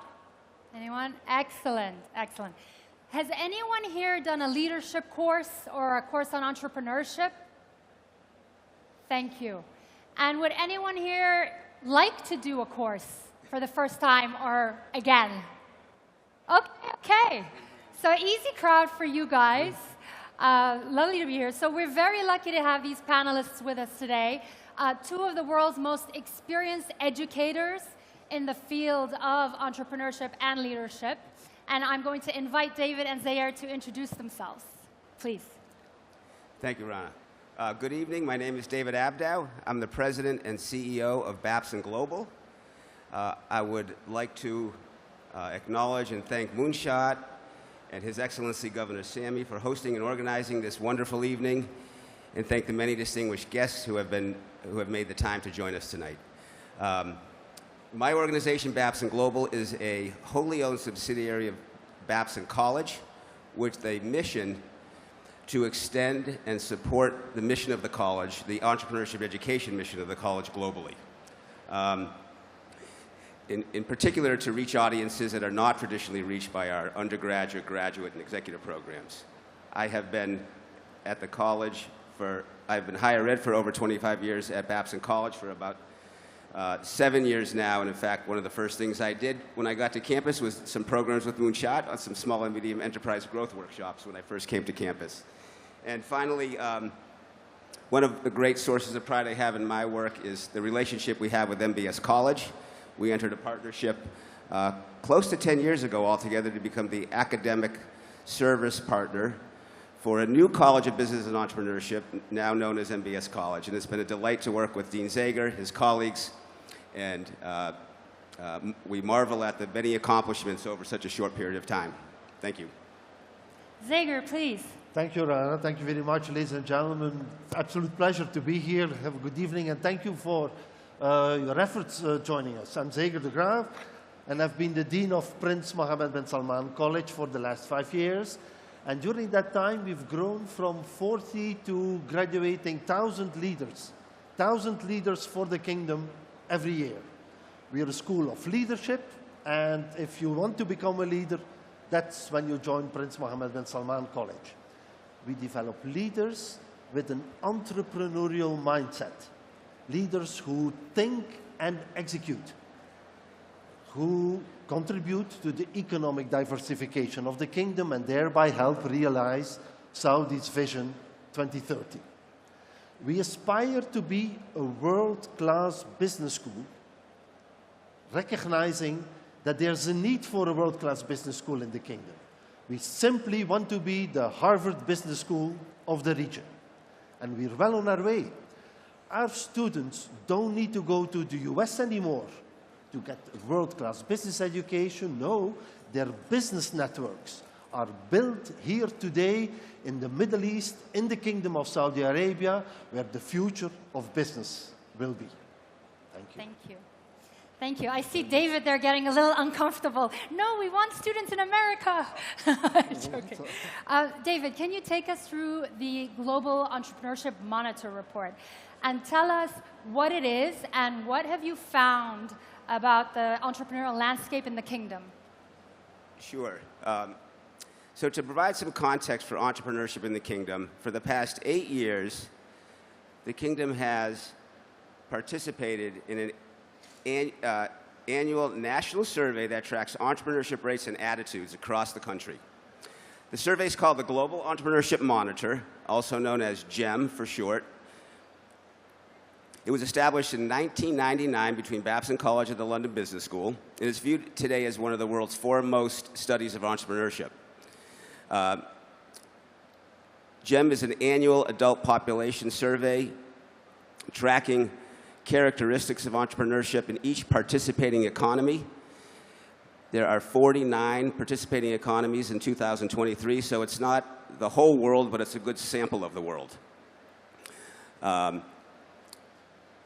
GEM academic partners include Babson Global Center for Entrepreneurial Leadership and MBS College.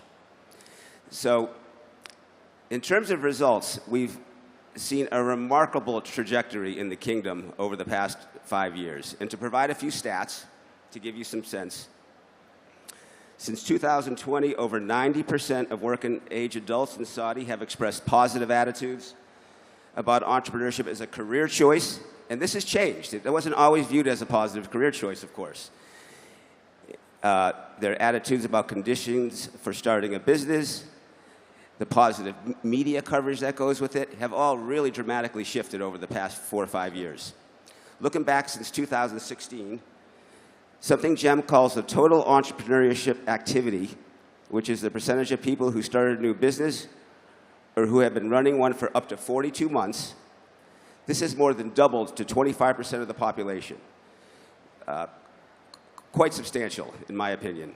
Another GEM, perhaps even more substantial, another measure GEM calls established business ownership rates, which looks at those in business more than 42 months, more than 3.5 years. That percentage has increased more than fourfold to 14%. And what's significant about that is that startup is not as volatile as it used to be. It's far more trending towards to be more sustainable. Just a couple other statistics. We've seen a significant decrease in business closures. They've declined by almost half, with less than 3% of adults closing a business during the past year. This is the lowest number on record. And notably, the Saudi expert ratings, which is another part of the survey. We have adult population and Saudi experts who do the survey.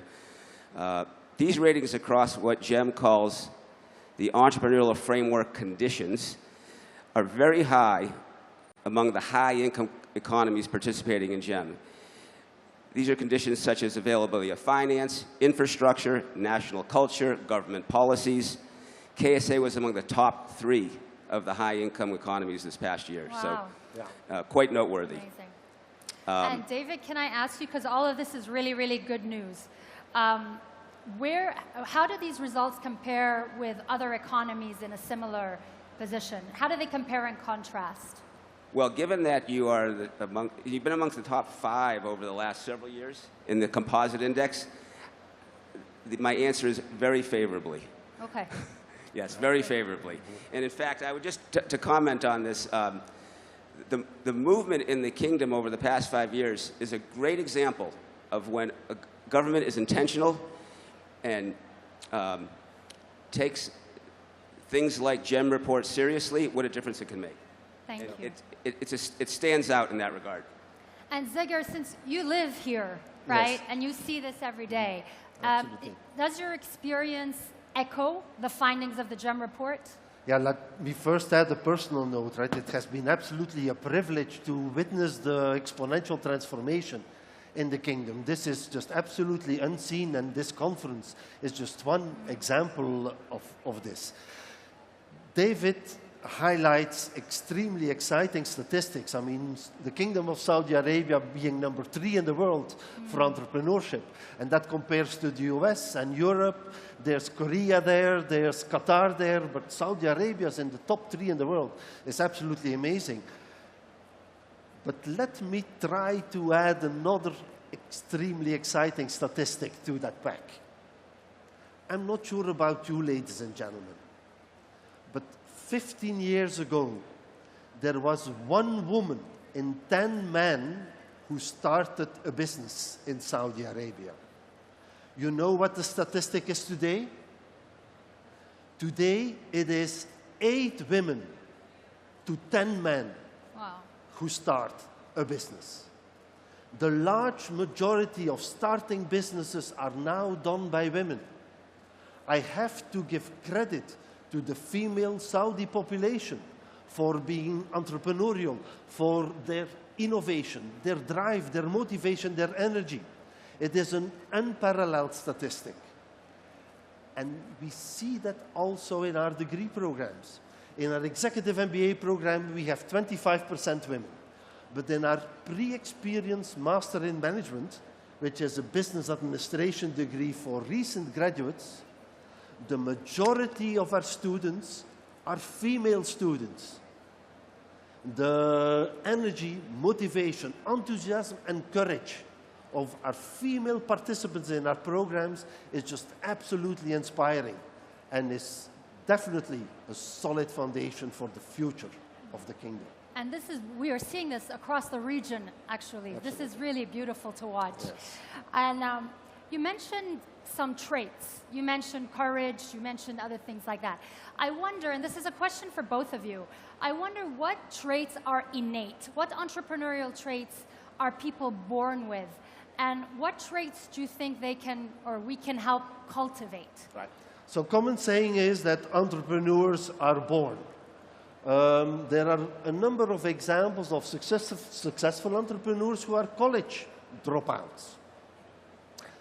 While there might be some traits like courage, energy, drive, motivation, maybe risk-taking, resilience. Think about this, ladies and gentlemen. There is no Silicon Valley without Stanford University.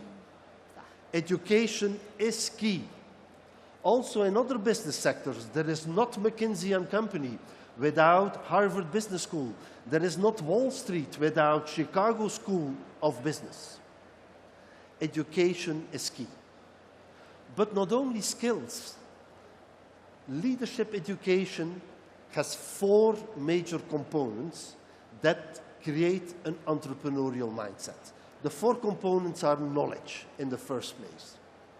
Our students learn marketing to spot future business opportunities and finance to value them. Are those worthwhile opportunities pursuing? That's the knowledge component. Then they need skills to effectively execute their opportunities. How do I influence? How do I communicate? How do I make decisions? How do I motivate a team? How do I motivate people? The skills component of business education. The third component are the value component, ethical business practices. And the third component of leadership education is, of course, the networks that we develop from here in the kingdom while our students are studying here, their future connections, their future businesses, their future customers, their future clients, their future employees. They build their networks here. So Ziger, let's talk about these 4 buckets. So what role do colleges and universities play in building these 4 buckets? How do you deliver? So leadership education is essentially 2 things. Leaders think and leaders execute. Leaders do. And those components we certainly develop in our students. Leaders think in the first place about value creating opportunities, solving problems. Ultimately, ladies and gentlemen, it is about the quality of life. It is spotting opportunities to make our lives easier and then providing products, services, new processes around it to make our lives more enjoyable, more easy. Thinking about value creation and then doing it. That's where the inspiration part comes in, because leaders cannot do it on their own. We work with people in our businesses. So we work through, and then the question for leaders is, how do I bring people along? How do I motivate people to actually do those things that I think are value-creating opportunities? How do I motivate? How do I inspire? How do I enthuse? How do I excite? We develop exciting people in business school. And that ultimately is how we create effective entrepreneurial business leaders. Thank you. So David, Babson has been ranked #1 in entrepreneurship almost every year for the past 30 years, right? Can you please tell us about your program, Entrepreneurial Thought in Action? Sure. Can you just hold the mic closer? Yeah. Better? Okay. The focus at Babson is on a leadership mindset and skill set we refer to as entrepreneurial thought in action, as Rana just suggested. And this is promulgated by what we call entrepreneurial leadership. Entrepreneurial thought in action is a methodology that really extends traditional ideas of entrepreneurship. As Dean Zager said, it posits that leaders are made, not born, that they can and do lead across all stages, all levels of organizations, all types of organizations, that they bring a set of skills to bear to take advantage of opportunities, enabling them to envision solutions, overcome uncertainty. Entrepreneurial thought and action is a way of thinking and acting that can be taught, learned, and practiced. This is what we mean by leaders are made, not born. And we inculcate our students, undergraduate, graduate, and executive students, with this philosophy. And just to give you a feel, a couple of the components that make it so tangible and practical in very many ways.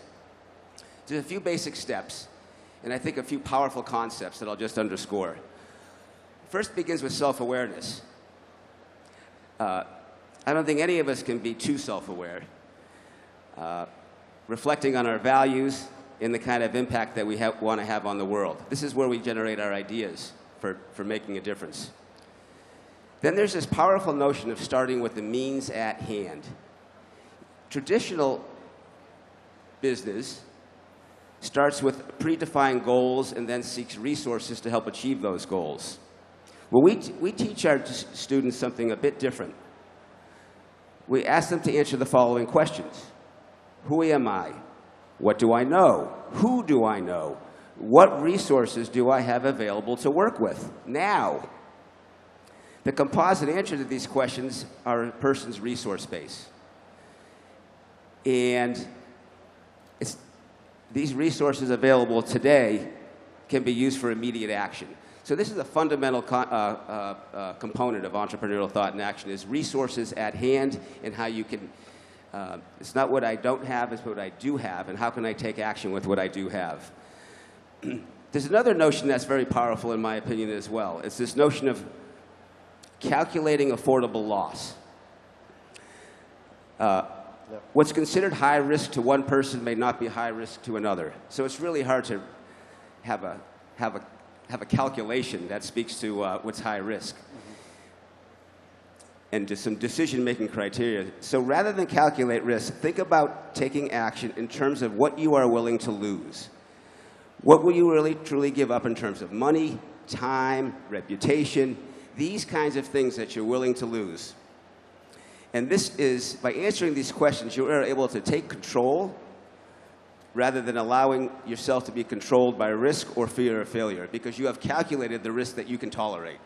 So it's a very powerful way to think about getting started without fear of failure getting in the way. And then taking small actions, you've all heard that, is part of lean innovation. It's part of this model as well. You heard Dean Zager talk about networking and enrolling others in your journey, fundamental. And of course, building on what you learn and iterating. So this is a process of of build, act, I'm sorry, I had the reverse. Act, learn, build. And the components I just shared are aspects of that. So this is what we mean by entrepreneurial thought and action. Thank you. So if I'm just gonna summarize for everyone what I think I just heard, is entrepreneurs are made, not born, and colleges and schools can play a role in helping aspiring entrepreneurs develop the skills, the leadership skills, the vision skills, and the execution skills, right? That there's a mindset that we have to inculcate around affordable loss, around the fear of failure. That's something we need to figure out what that means for us and how to get around it. I think the stats in the GEM report was that there is still in the kingdom a fear of failure, right? It's still very high, right? Very high. From people who recognize opportunities, there's about 60% who don't act on them because of fear of failure. Right. So the large majority actually doesn't act because of being afraid to fail. Yeah, and being aware of this will help us start solving it. Yeah. I think the last thing I'm going to say in our 20 seconds remaining is, I've been working for 24 years, and most of that in the 19 years of that in the corporate world. And everywhere I've worked, they have hired, assessed, and promoted based on our entrepreneurial skills. So that's in corporate, that's in government. And so I want to talk to you because there isn't such a thing as an entrepreneurial mindset, and maybe not everyone wants to start a business, It's not for everyone, but a lot of people want to be entrepreneurs. So I'd like to hear what you guys think about entrepreneurship. I heard Lou earlier talking about that. I see him sitting right there. I think it's a really, really important concept, because when you work for a corporate, you're opening up new markets, you're launching new products. So I'd like to hear your views on being an entrepreneur, but not having a startup. One of the most fertile grounds for entrepreneurship is process innovation. It's new ways of doing things that we have been doing in the past. It's not always a new product, not always a new market, but it can be more efficient ways of doing things that we have been doing. The biggest impediment to entrepreneurship is typically the blame culture that exists in organizations. One of the biggest facilitators for entrepreneurship is we have to get rid of the blame culture. The first question we ask when something is wrong is, whose fault is this? Who caused this problem? The question should be, what happened? Why do we have the result that we observe? We could have bad results because of unforeseen, uncontrollable events. COVID is the best example of that. Our businesses were very negatively impacted by an event that was outside of control of managers and organizations. When we deal with the no-blame culture, we create fertile ground for effective entrepreneurship in organizations. Thank you. And entrepreneurship is about solving problems at the end of the day, right? David, do you want to add something? And I would just discern between entrepreneurship and what we call entrepreneurial leadership, which can be applied and exercised anywhere, everywhere, by people and organizations of all kinds. It's a set of tools and methods to affect change, to innovate, to achieve desired impact, whatever that impact may be, wherever you may sit. Thank you very much. And guys, if you have any questions for Zeger or David, they're going to be hanging around for the entire night, so please find them. Head to Babson and MBS College websites for any more information. And finally, the report that we've been referring to, you can find it at that QR code. If you're interested in the GEM report, the Global Entrepreneurship Monitor, just zap that and you'll find it. Thank you very much to the speakers. Thank you. Thank you very much. Thank you for listening, for your attention. Good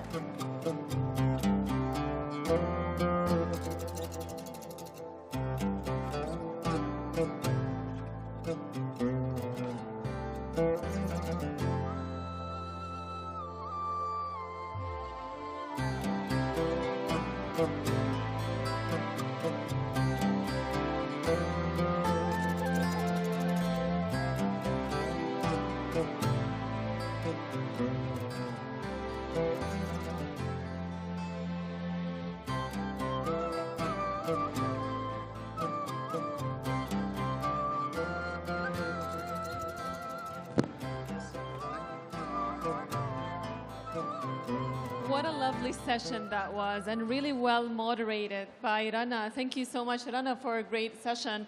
And our great speakers as well, really thought-provoking ideas that they shared with us in that panel.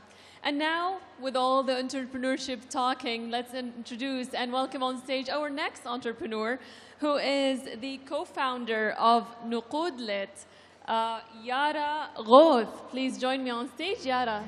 Round of applause for her, ladies and gentlemen. Assalamu alaikum. Good evening, everyone, and welcome to what promises to be an insightful session on the catalyst for social change and the vital role different entities play in empowering startups and driving sustainable development. And today, we are honored to be joined by two distinguished speakers and leaders in the space.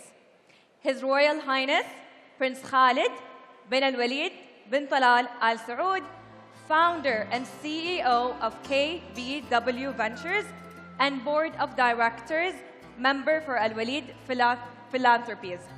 And we are also joined with His Excellency, Dr. Ghassan Al-Suleiman, founder and chairman of Al-Suleiman Group and chairman, National Committee for Nonprofit Companies.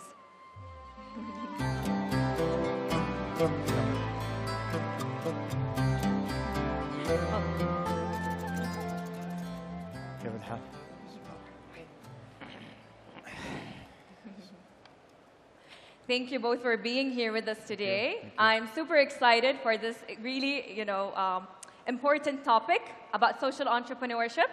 And I'm sure a lot of us here know or heard of what social entrepreneurship is, but maybe a lot of people get it a little bit confused sometimes.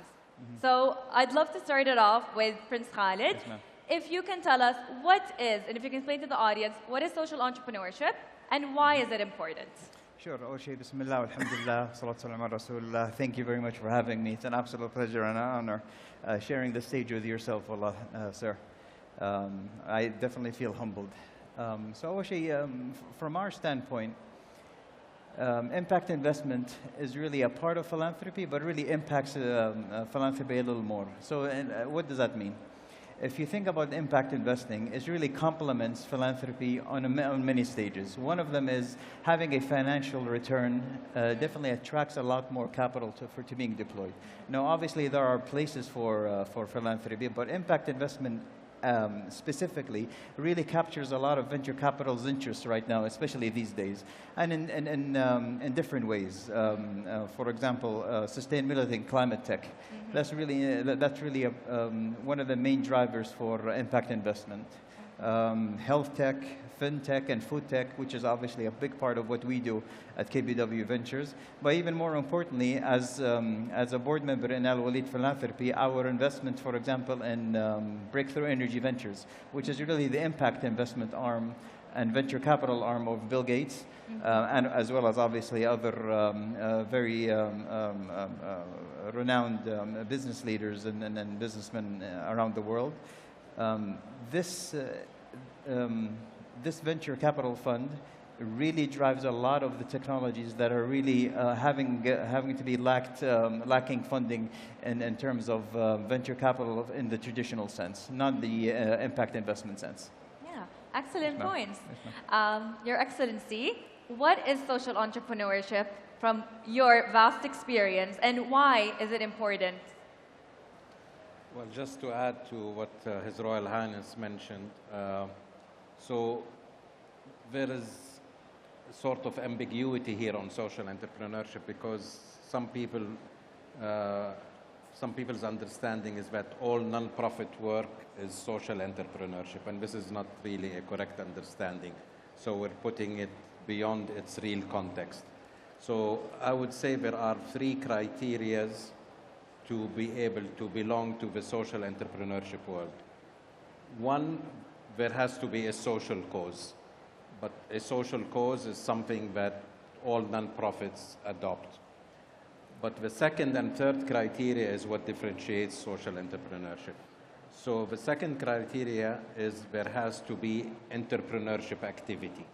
There has to be an entrepreneurship mindset. There have to be entrepreneurs working in the social entrepreneurship enterprise. And the third, there has to be an aspiration to achieve financial sustainability from the work and operation of that enterprise, not through endowments and donations and other supporting funding mechanisms, but through the actual work. If these three criteria are found, I think one can call the enterprise a social entrepreneurship enterprise. And why is it important, do you believe? Why is it important to have what? To have social entrepreneurship? Yeah, and to support them. Because a lot of them do believe that, it's a non-profit, so they're not really generating, any, economy or they think about it as, for it just to be like a social cause, but there's no financial gain. Maybe the best way to answer that is to try to explain the different types or models of social entrepreneurship that exist out there. Once you understand the full breadth of social entrepreneurship, maybe it will be clearer to understand the importance of them. So one type actually which came to the scene as a new legal structure is something that came with the last changes in the company law in Saudi Arabia, which happened just a year and a half ago approximately. So a new form of companies is the non-profit companies. We never had that before. If we looked at the previous legal structures, it was either a charity organization, an NGO of one type or another, which are not really suitable as legal structures to be social entrepreneur enterprises. So we have the new law coming up with this new form called non-profit companies, and just in a period of over 1 year, we have today 7,000 companies registered in Saudi Arabia as non-profit companies. So there's been huge, adoption of that legal structure from many of the people that aspire to be social entrepreneurs. The other thing which I think there is a confusion on is that you have to be a non-profit entity to be a social entrepreneur. And this is a wrong also understanding of social entrepreneurship. You can be a for-profit entity, you can have a dual cause of both a social cause and a profit cause, and you can also be labeled as a social entrepreneur. Now, these companies, what they do is they adopt what is called a 3P bottom line, which is basically people, planet, and profit. Okay? And that labels them as a social entrepreneur organization. So some of the others, let me just mention some of the other that are not really very well known. And some of them, we don't have them in Saudi Arabia. And some are forms which recently appeared in Saudi Arabia. So cooperatives, جمعيات التعاونية. This is a form of social entrepreneurship. And this is something that recently the Ministry of Human Resources adopted. And the administration for under the Ministry of Human Resources responsible for cooperations was only set up 3 years ago in 2021. So this is also a new phenomena in Saudi Arabia, similar to the phenomena of non-profit companies, but they are social entrepreneurs. Okay, we have something called social purpose business, which is basically a business but with a focus on addressing social problems. And I'll give a couple of examples, international, global examples on that. Patagonia, the apparel company. This is I would call it that type of organization. Tom's, okay, the shoe company, same thing.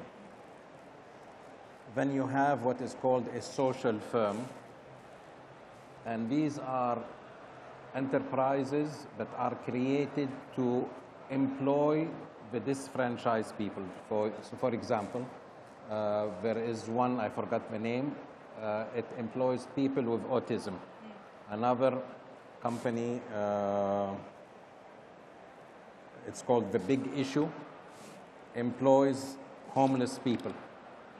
Okay, a third company, Goodwill Industry, is for people with disabilities, and so forth. So their purpose is basically to create job opportunities for people who, for some reason or another, are disfranchised. Yeah.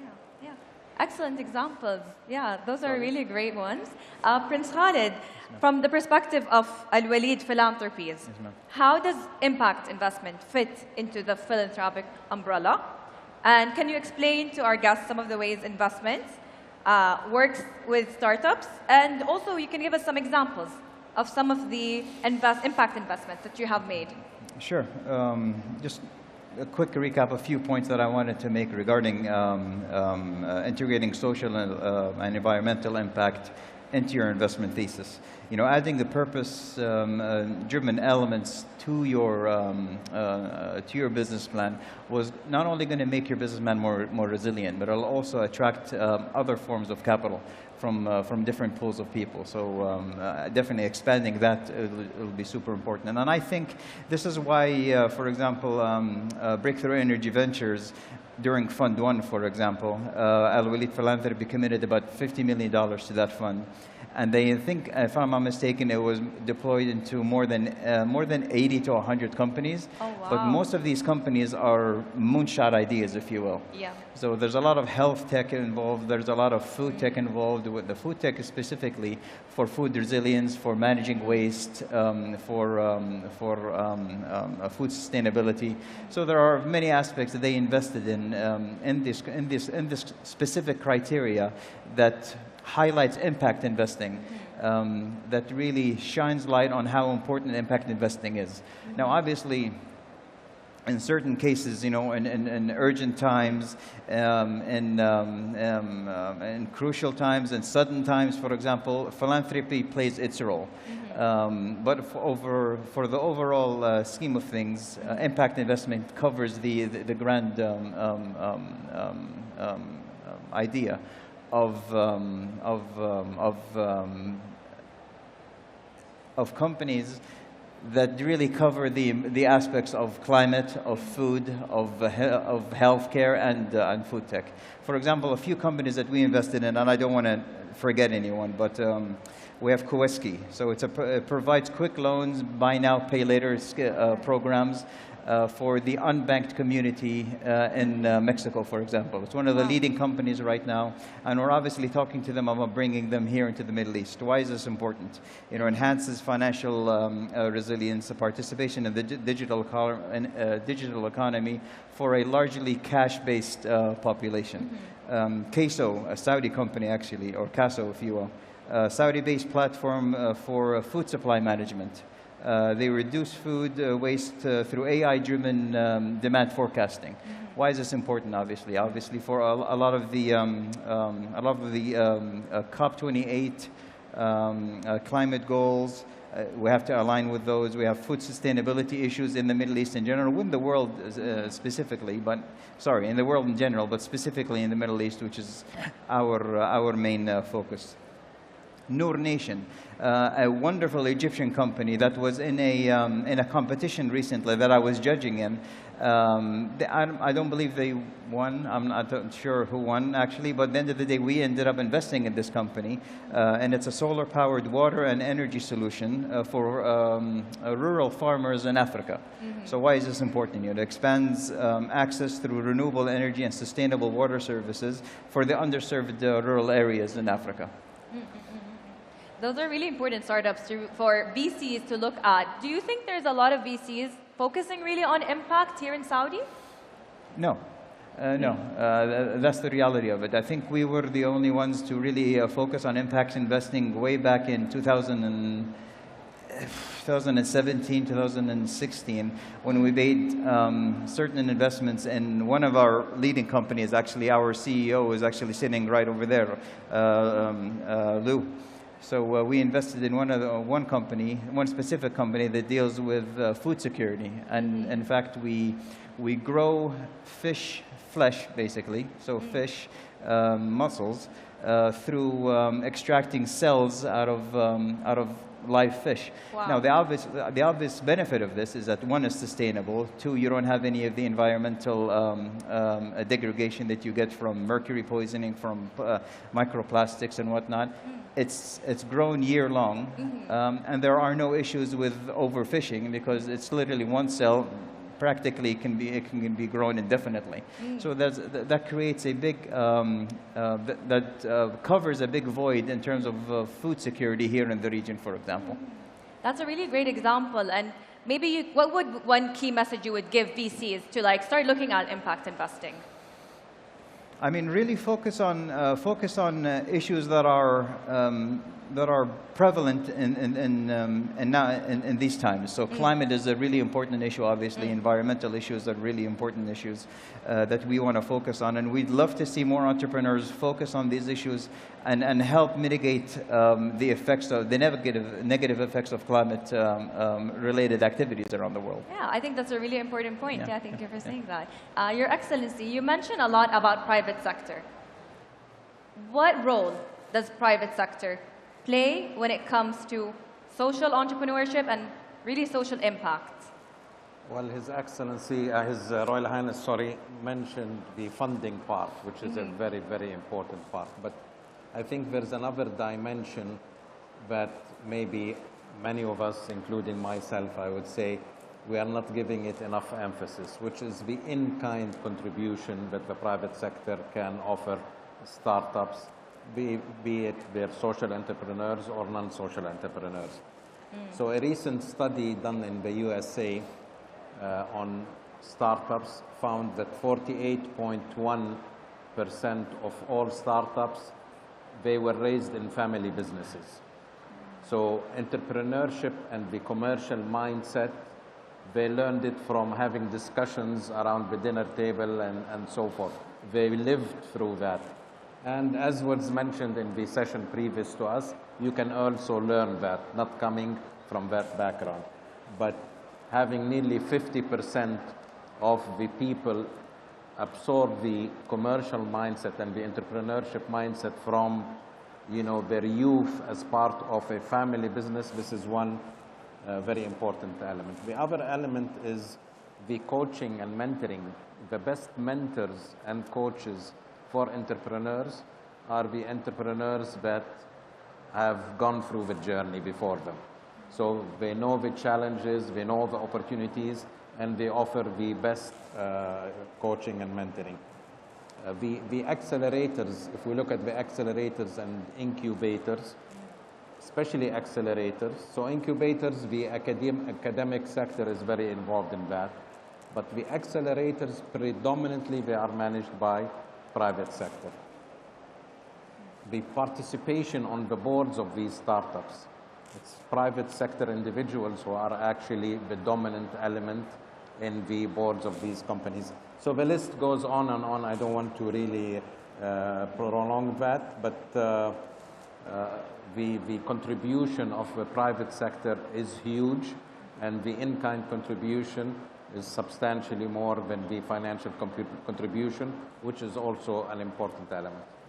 Excellent points. And what do you think are some of the, let's say, gaps that are in the market right now for some of these startups to really be able to grow?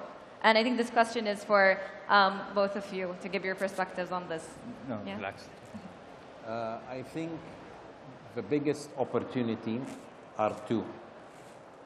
One is incentives from the government to encourage impact investing, to encourage social entrepreneurship, to look at the dimension not only of non-profits getting involved in impact investing and social entrepreneurship, but also the companies that are for profit. This is a dimension we've completely neglected. We're assuming impact investing is only from non-profits, or this is how it's structured here.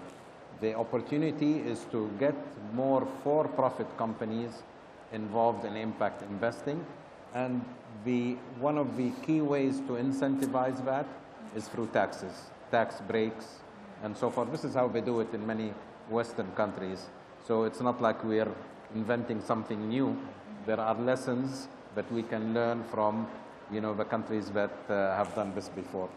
The second opportunity is cooperation with the public sector and the three sectors: public sector, non-profit sector, and for-profit sector, which is the private sector.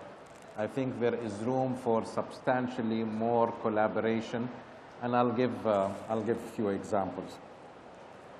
So, just about 2 weeks ago, we signed. Let me back up a bit. So, when we look at SDG, okay, Social Development Goals, there are 17 goals. You know what the number one goal among the 17 is? Which one? Poverty alleviation. Oh. Okay. And alhamdulillah, in this country, we have a lot of charitable people and charitable organizations that are working on this. However, where we are working mainly is to support financially these, let's say, families in need. However, the economic empowerment of these families, to me, is more important than just giving them, annual support, because they become dependent on that support. But if we're able to find ways to empower them so that they become self-sufficient, that lessens the burden on everybody, all the stakeholders involved. Now, this economic empowerment element, only the private sector can do, because it requires a commercial mindset, it requires an entrepreneurship mindset, and that is only available in the private sector.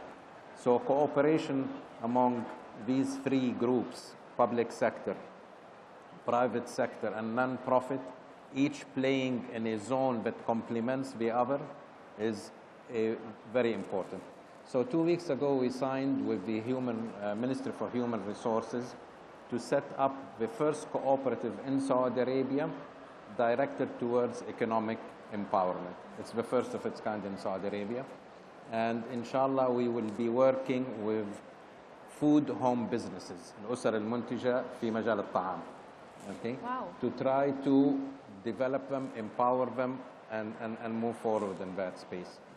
We are, inshallah, within a month, we will be signing with Social Development Bank and Munsha'at on an accelerator that is focusing on franchising.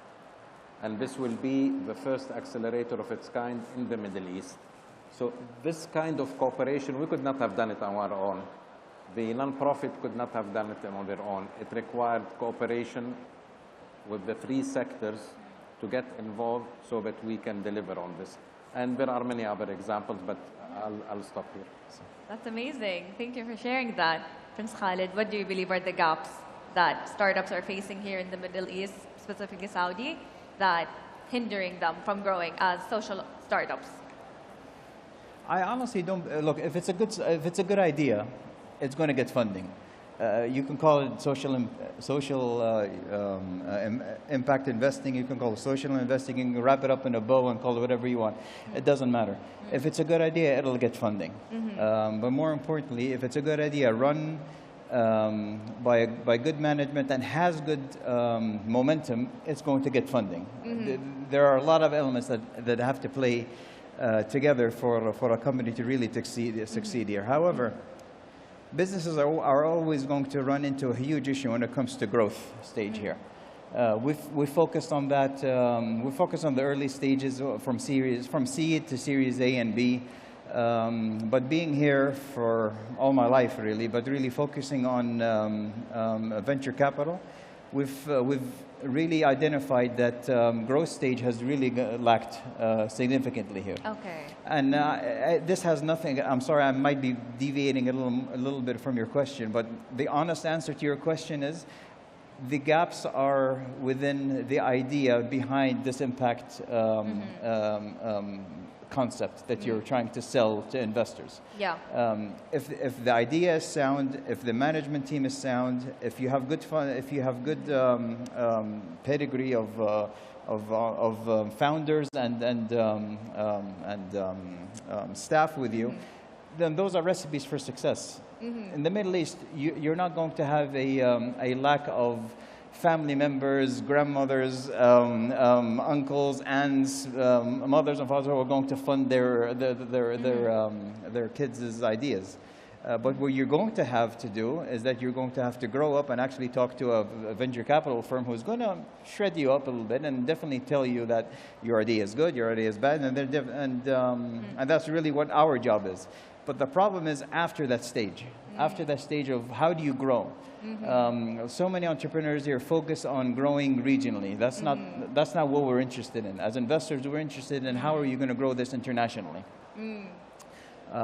So, I mean, we've said this in I've said this in FII, and we'll just announce it again. We're going to be we're actually working on launching our KBW Ventures Fund 2. Which will be about $100 to $150 million fund. Congratulations. Focused, alhamdulillah, but yeah, it'll be focused primarily internationally and some of it here. Maybe the split we haven't decided yet, but we're definitely going to focus on SMEs here because we definitely do see a void in the growth stage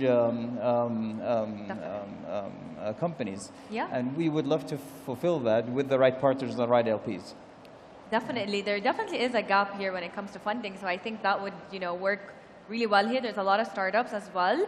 And I wanted to also ask, since you have experience both in, the philanthropy and the investment, which one do you believe is the most impactful?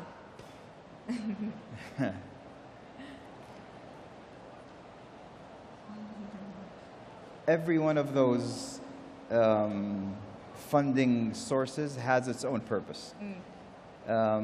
During emergency times, philanthropy has to play a role, and it will play a role way beyond impact investing will play.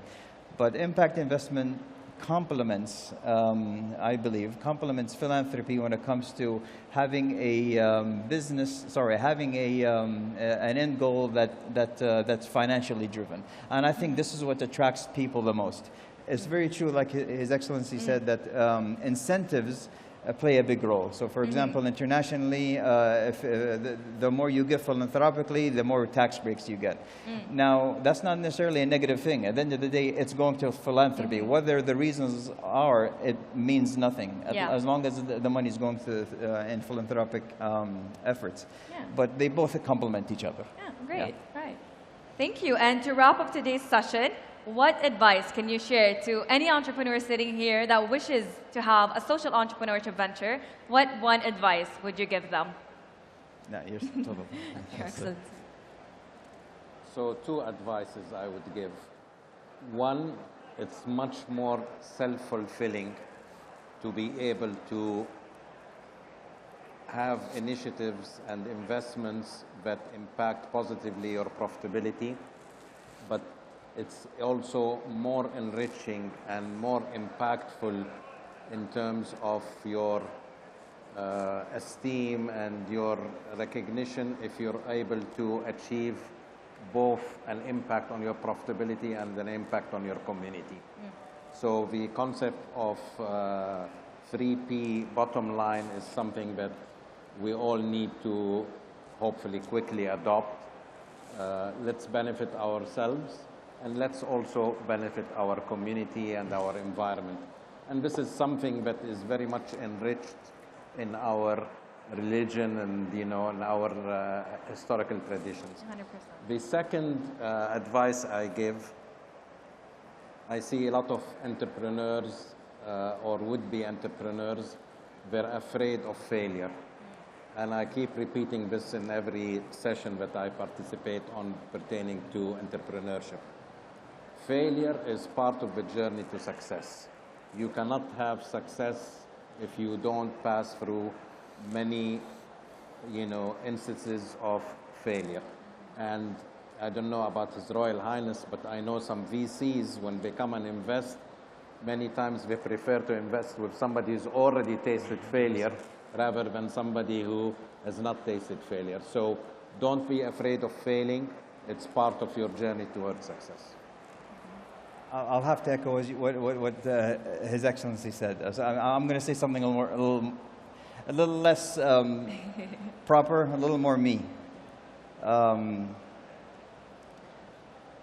one thing, stop chasing perfection. Perfection is the enemy of every entrepreneur because sometimes entrepreneurs want to wait until the perfect time, until they get the right product and when the code is right and everything. That's never going to happen. So just launch and learn from your mistakes. And my second advice would be, again echoing, is that know when to fold, know when to quit, know when to say this is not working out. I have to just brush myself off and move on and actually create another one. I would be much happier investing in an entrepreneur that failed a few times than one guy who actually, or one guy or lady who just never failed. You know, because they're just afraid of failure, and being afraid of failure is not attractive to any entrepreneur. Sorry, to any venture capitalist. It's part of the journey of an entrepreneur. You have to have a lot of failures. And this was such, honestly, an amazing and insightful session. And thank you so much for sharing your wisdom with everyone here. I'm sure everyone took a lot from this session. So thank you so much. And I really appreciate your time. And thank you for the audience. Thank you. Thank you. Thank you, everyone.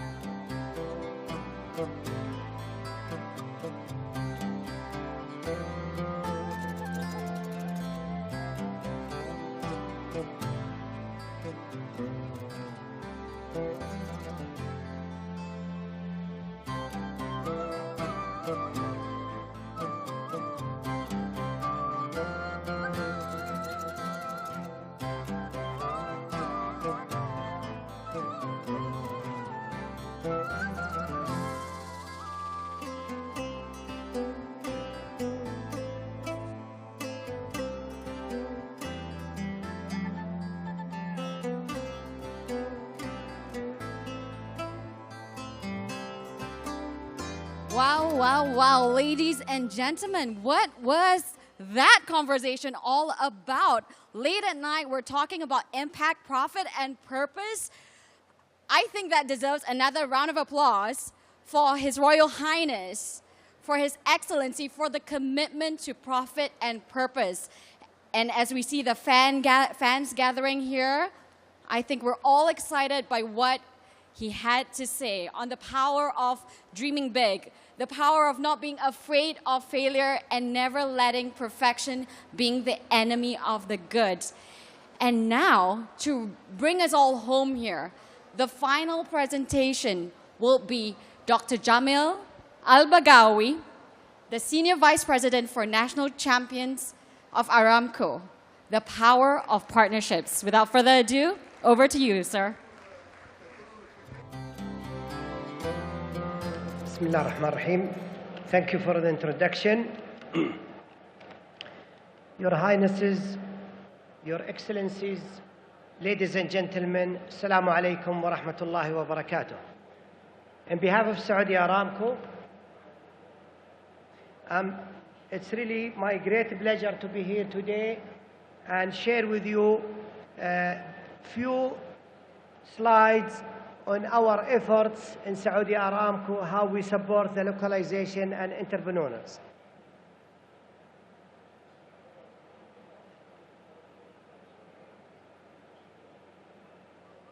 Okay, can you help me to? Okay, as you know, the Kingdom Vision 2030 aims to increase the GDP contribution of small medium enterprises from 20% in 2020 to 35% by 2030. And what is our contribution in this regard to be part of achieving this target in Saudi Aramco? Actually, Saudi Aramco has a long-standing history of attracting and localizing global investments. For example, we have Maritime and Spark that include many small medium enterprises, and they are contributing to more than 150,000 potential jobs, direct and indirect, and more than 80 billion GDP impact to the kingdom. Also, Locally, we have Iktifa program, which succeeded in developing strong and competitive local supply base, where we have reached to 65% local content in our purchases and procurements.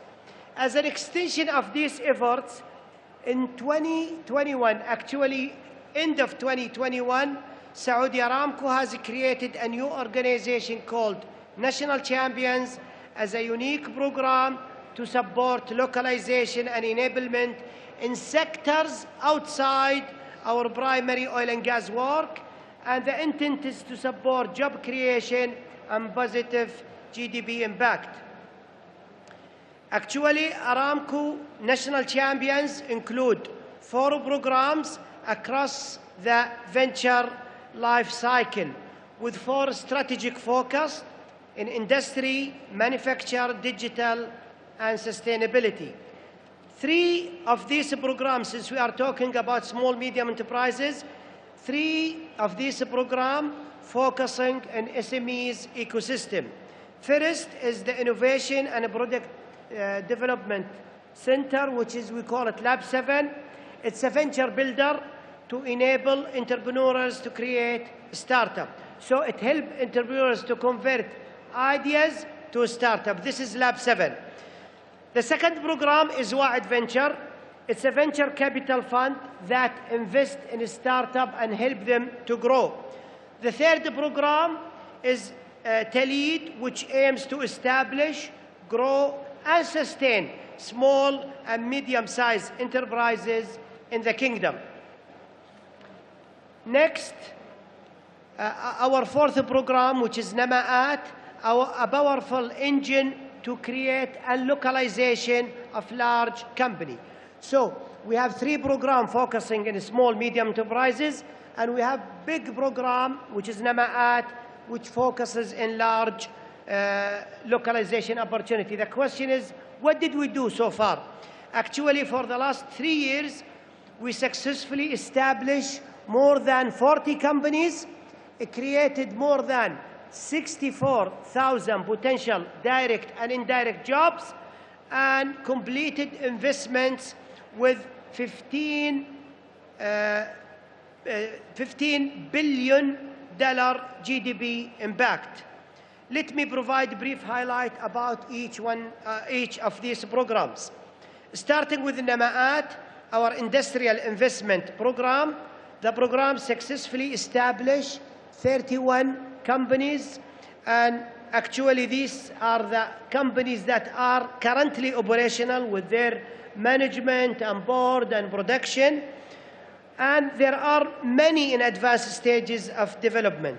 The program so far accomplishment could be summarized in 3 areas. First, localization of strategic manufacturing capability that would strengthen our ecosystem. Example is the creation of steel plate manufacturing, which is located in Ras Al Khair in partnership with both Chinese Bao Steel Company and Saudi Public Investment Fund. Another example is the localization of heavy wall vessels and production, which is in Jubail. Second is the localization of advanced digital technology.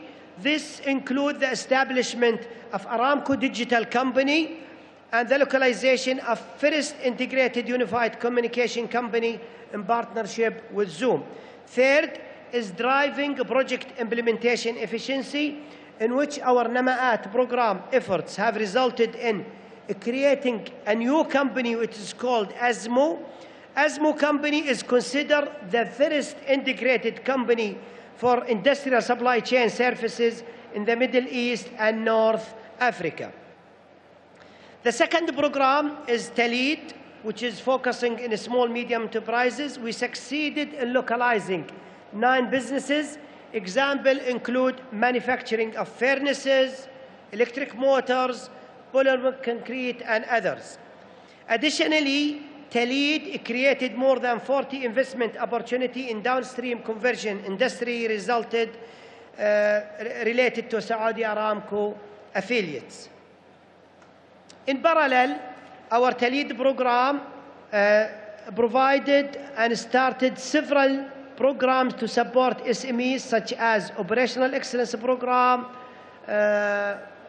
helping them to develop their strategies, and other programs, all the way to Net Zero program, serving more than 1,000 SMEs. Next comes Wa'id Venture, which we invested in more than 75 local and international startups with a total value of 1 billion Saudi riyal in strategic sectors, including artificial intelligence, Internet of Things, 3D printing, and the semiconductor, which was mentioned by Her Excellency, the Minister of SMEs in Korea. Actually, Wa'id succeeded in localization of 6 international companies in advanced technologies, such as low-orbit satellites, and actually we localized this company here in the Kingdom. Currently, they have 10 satellites, and their target is to have 27 satellites, helping us in our facility and other companies within the Kingdom. Another example is quantum computing, artificial intelligence chips, semiconductors, and others. Last but not least is Lab 7, which is the first hard tech venture builder in the Kingdom. We opened it to the public last week, and we welcome idea to be incubated in Lab 7. It aims to establish and enable entrepreneurs, or help entrepreneurs to build products, all the way to startup establishment and the market entity. To date, we have Lab 7 developed 3 startups. As an example of what Lab 7 developed,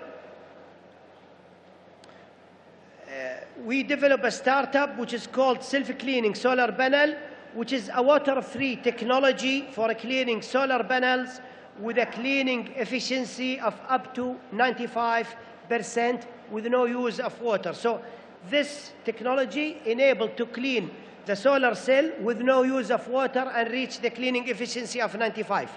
This technology is expected to increase the productivity of energy produced from solar panel by 25%.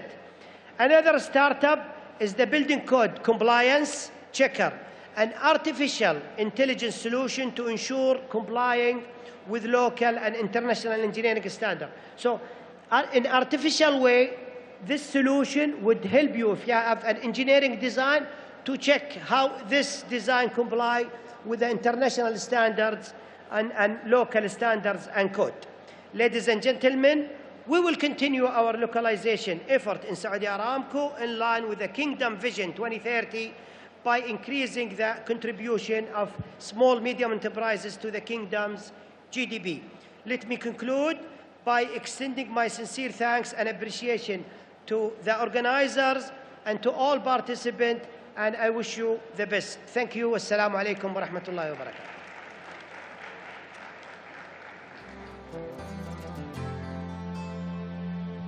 Thank you. Round of applause. First of all, round of applause to all of you that have stayed throughout the night. I mean, this is past my bedtime and the Saudis are still working. We have a lot to learn from you guys.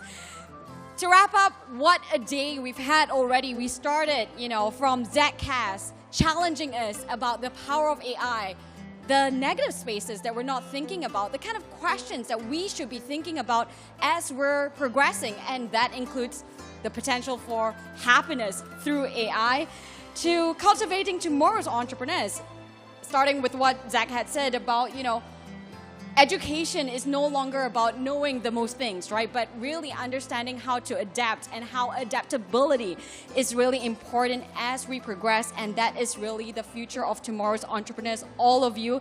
And of course, we then went to His Excellency and His Royal Highness. Very inspirational to have your visionaries, frankly, to be spending the evening here talking about aligning profit and purpose. And knowing that, I was chatting with Fawaz earlier, the fact that, in the US, frankly, where I come from, there's been huge attacks on ESG, on impact. The fact that there is an impression of concessionary returns, and the fact that Saudi here today, through His Excellency and His Royal Highness, have really given the endorsement that you can align profit and purpose, and it is important as we build for the future. And finally, of course, localization with Saudi Aramco through the power of partnerships, because of course, we cannot do things alone. And with that, ladies and gentlemen, your excellencies, those of you that are still here, your highnesses, some of you are still here today, this evening. Thank you so much for the privilege of your ear, of your time. It was such a pleasure to be with all of you,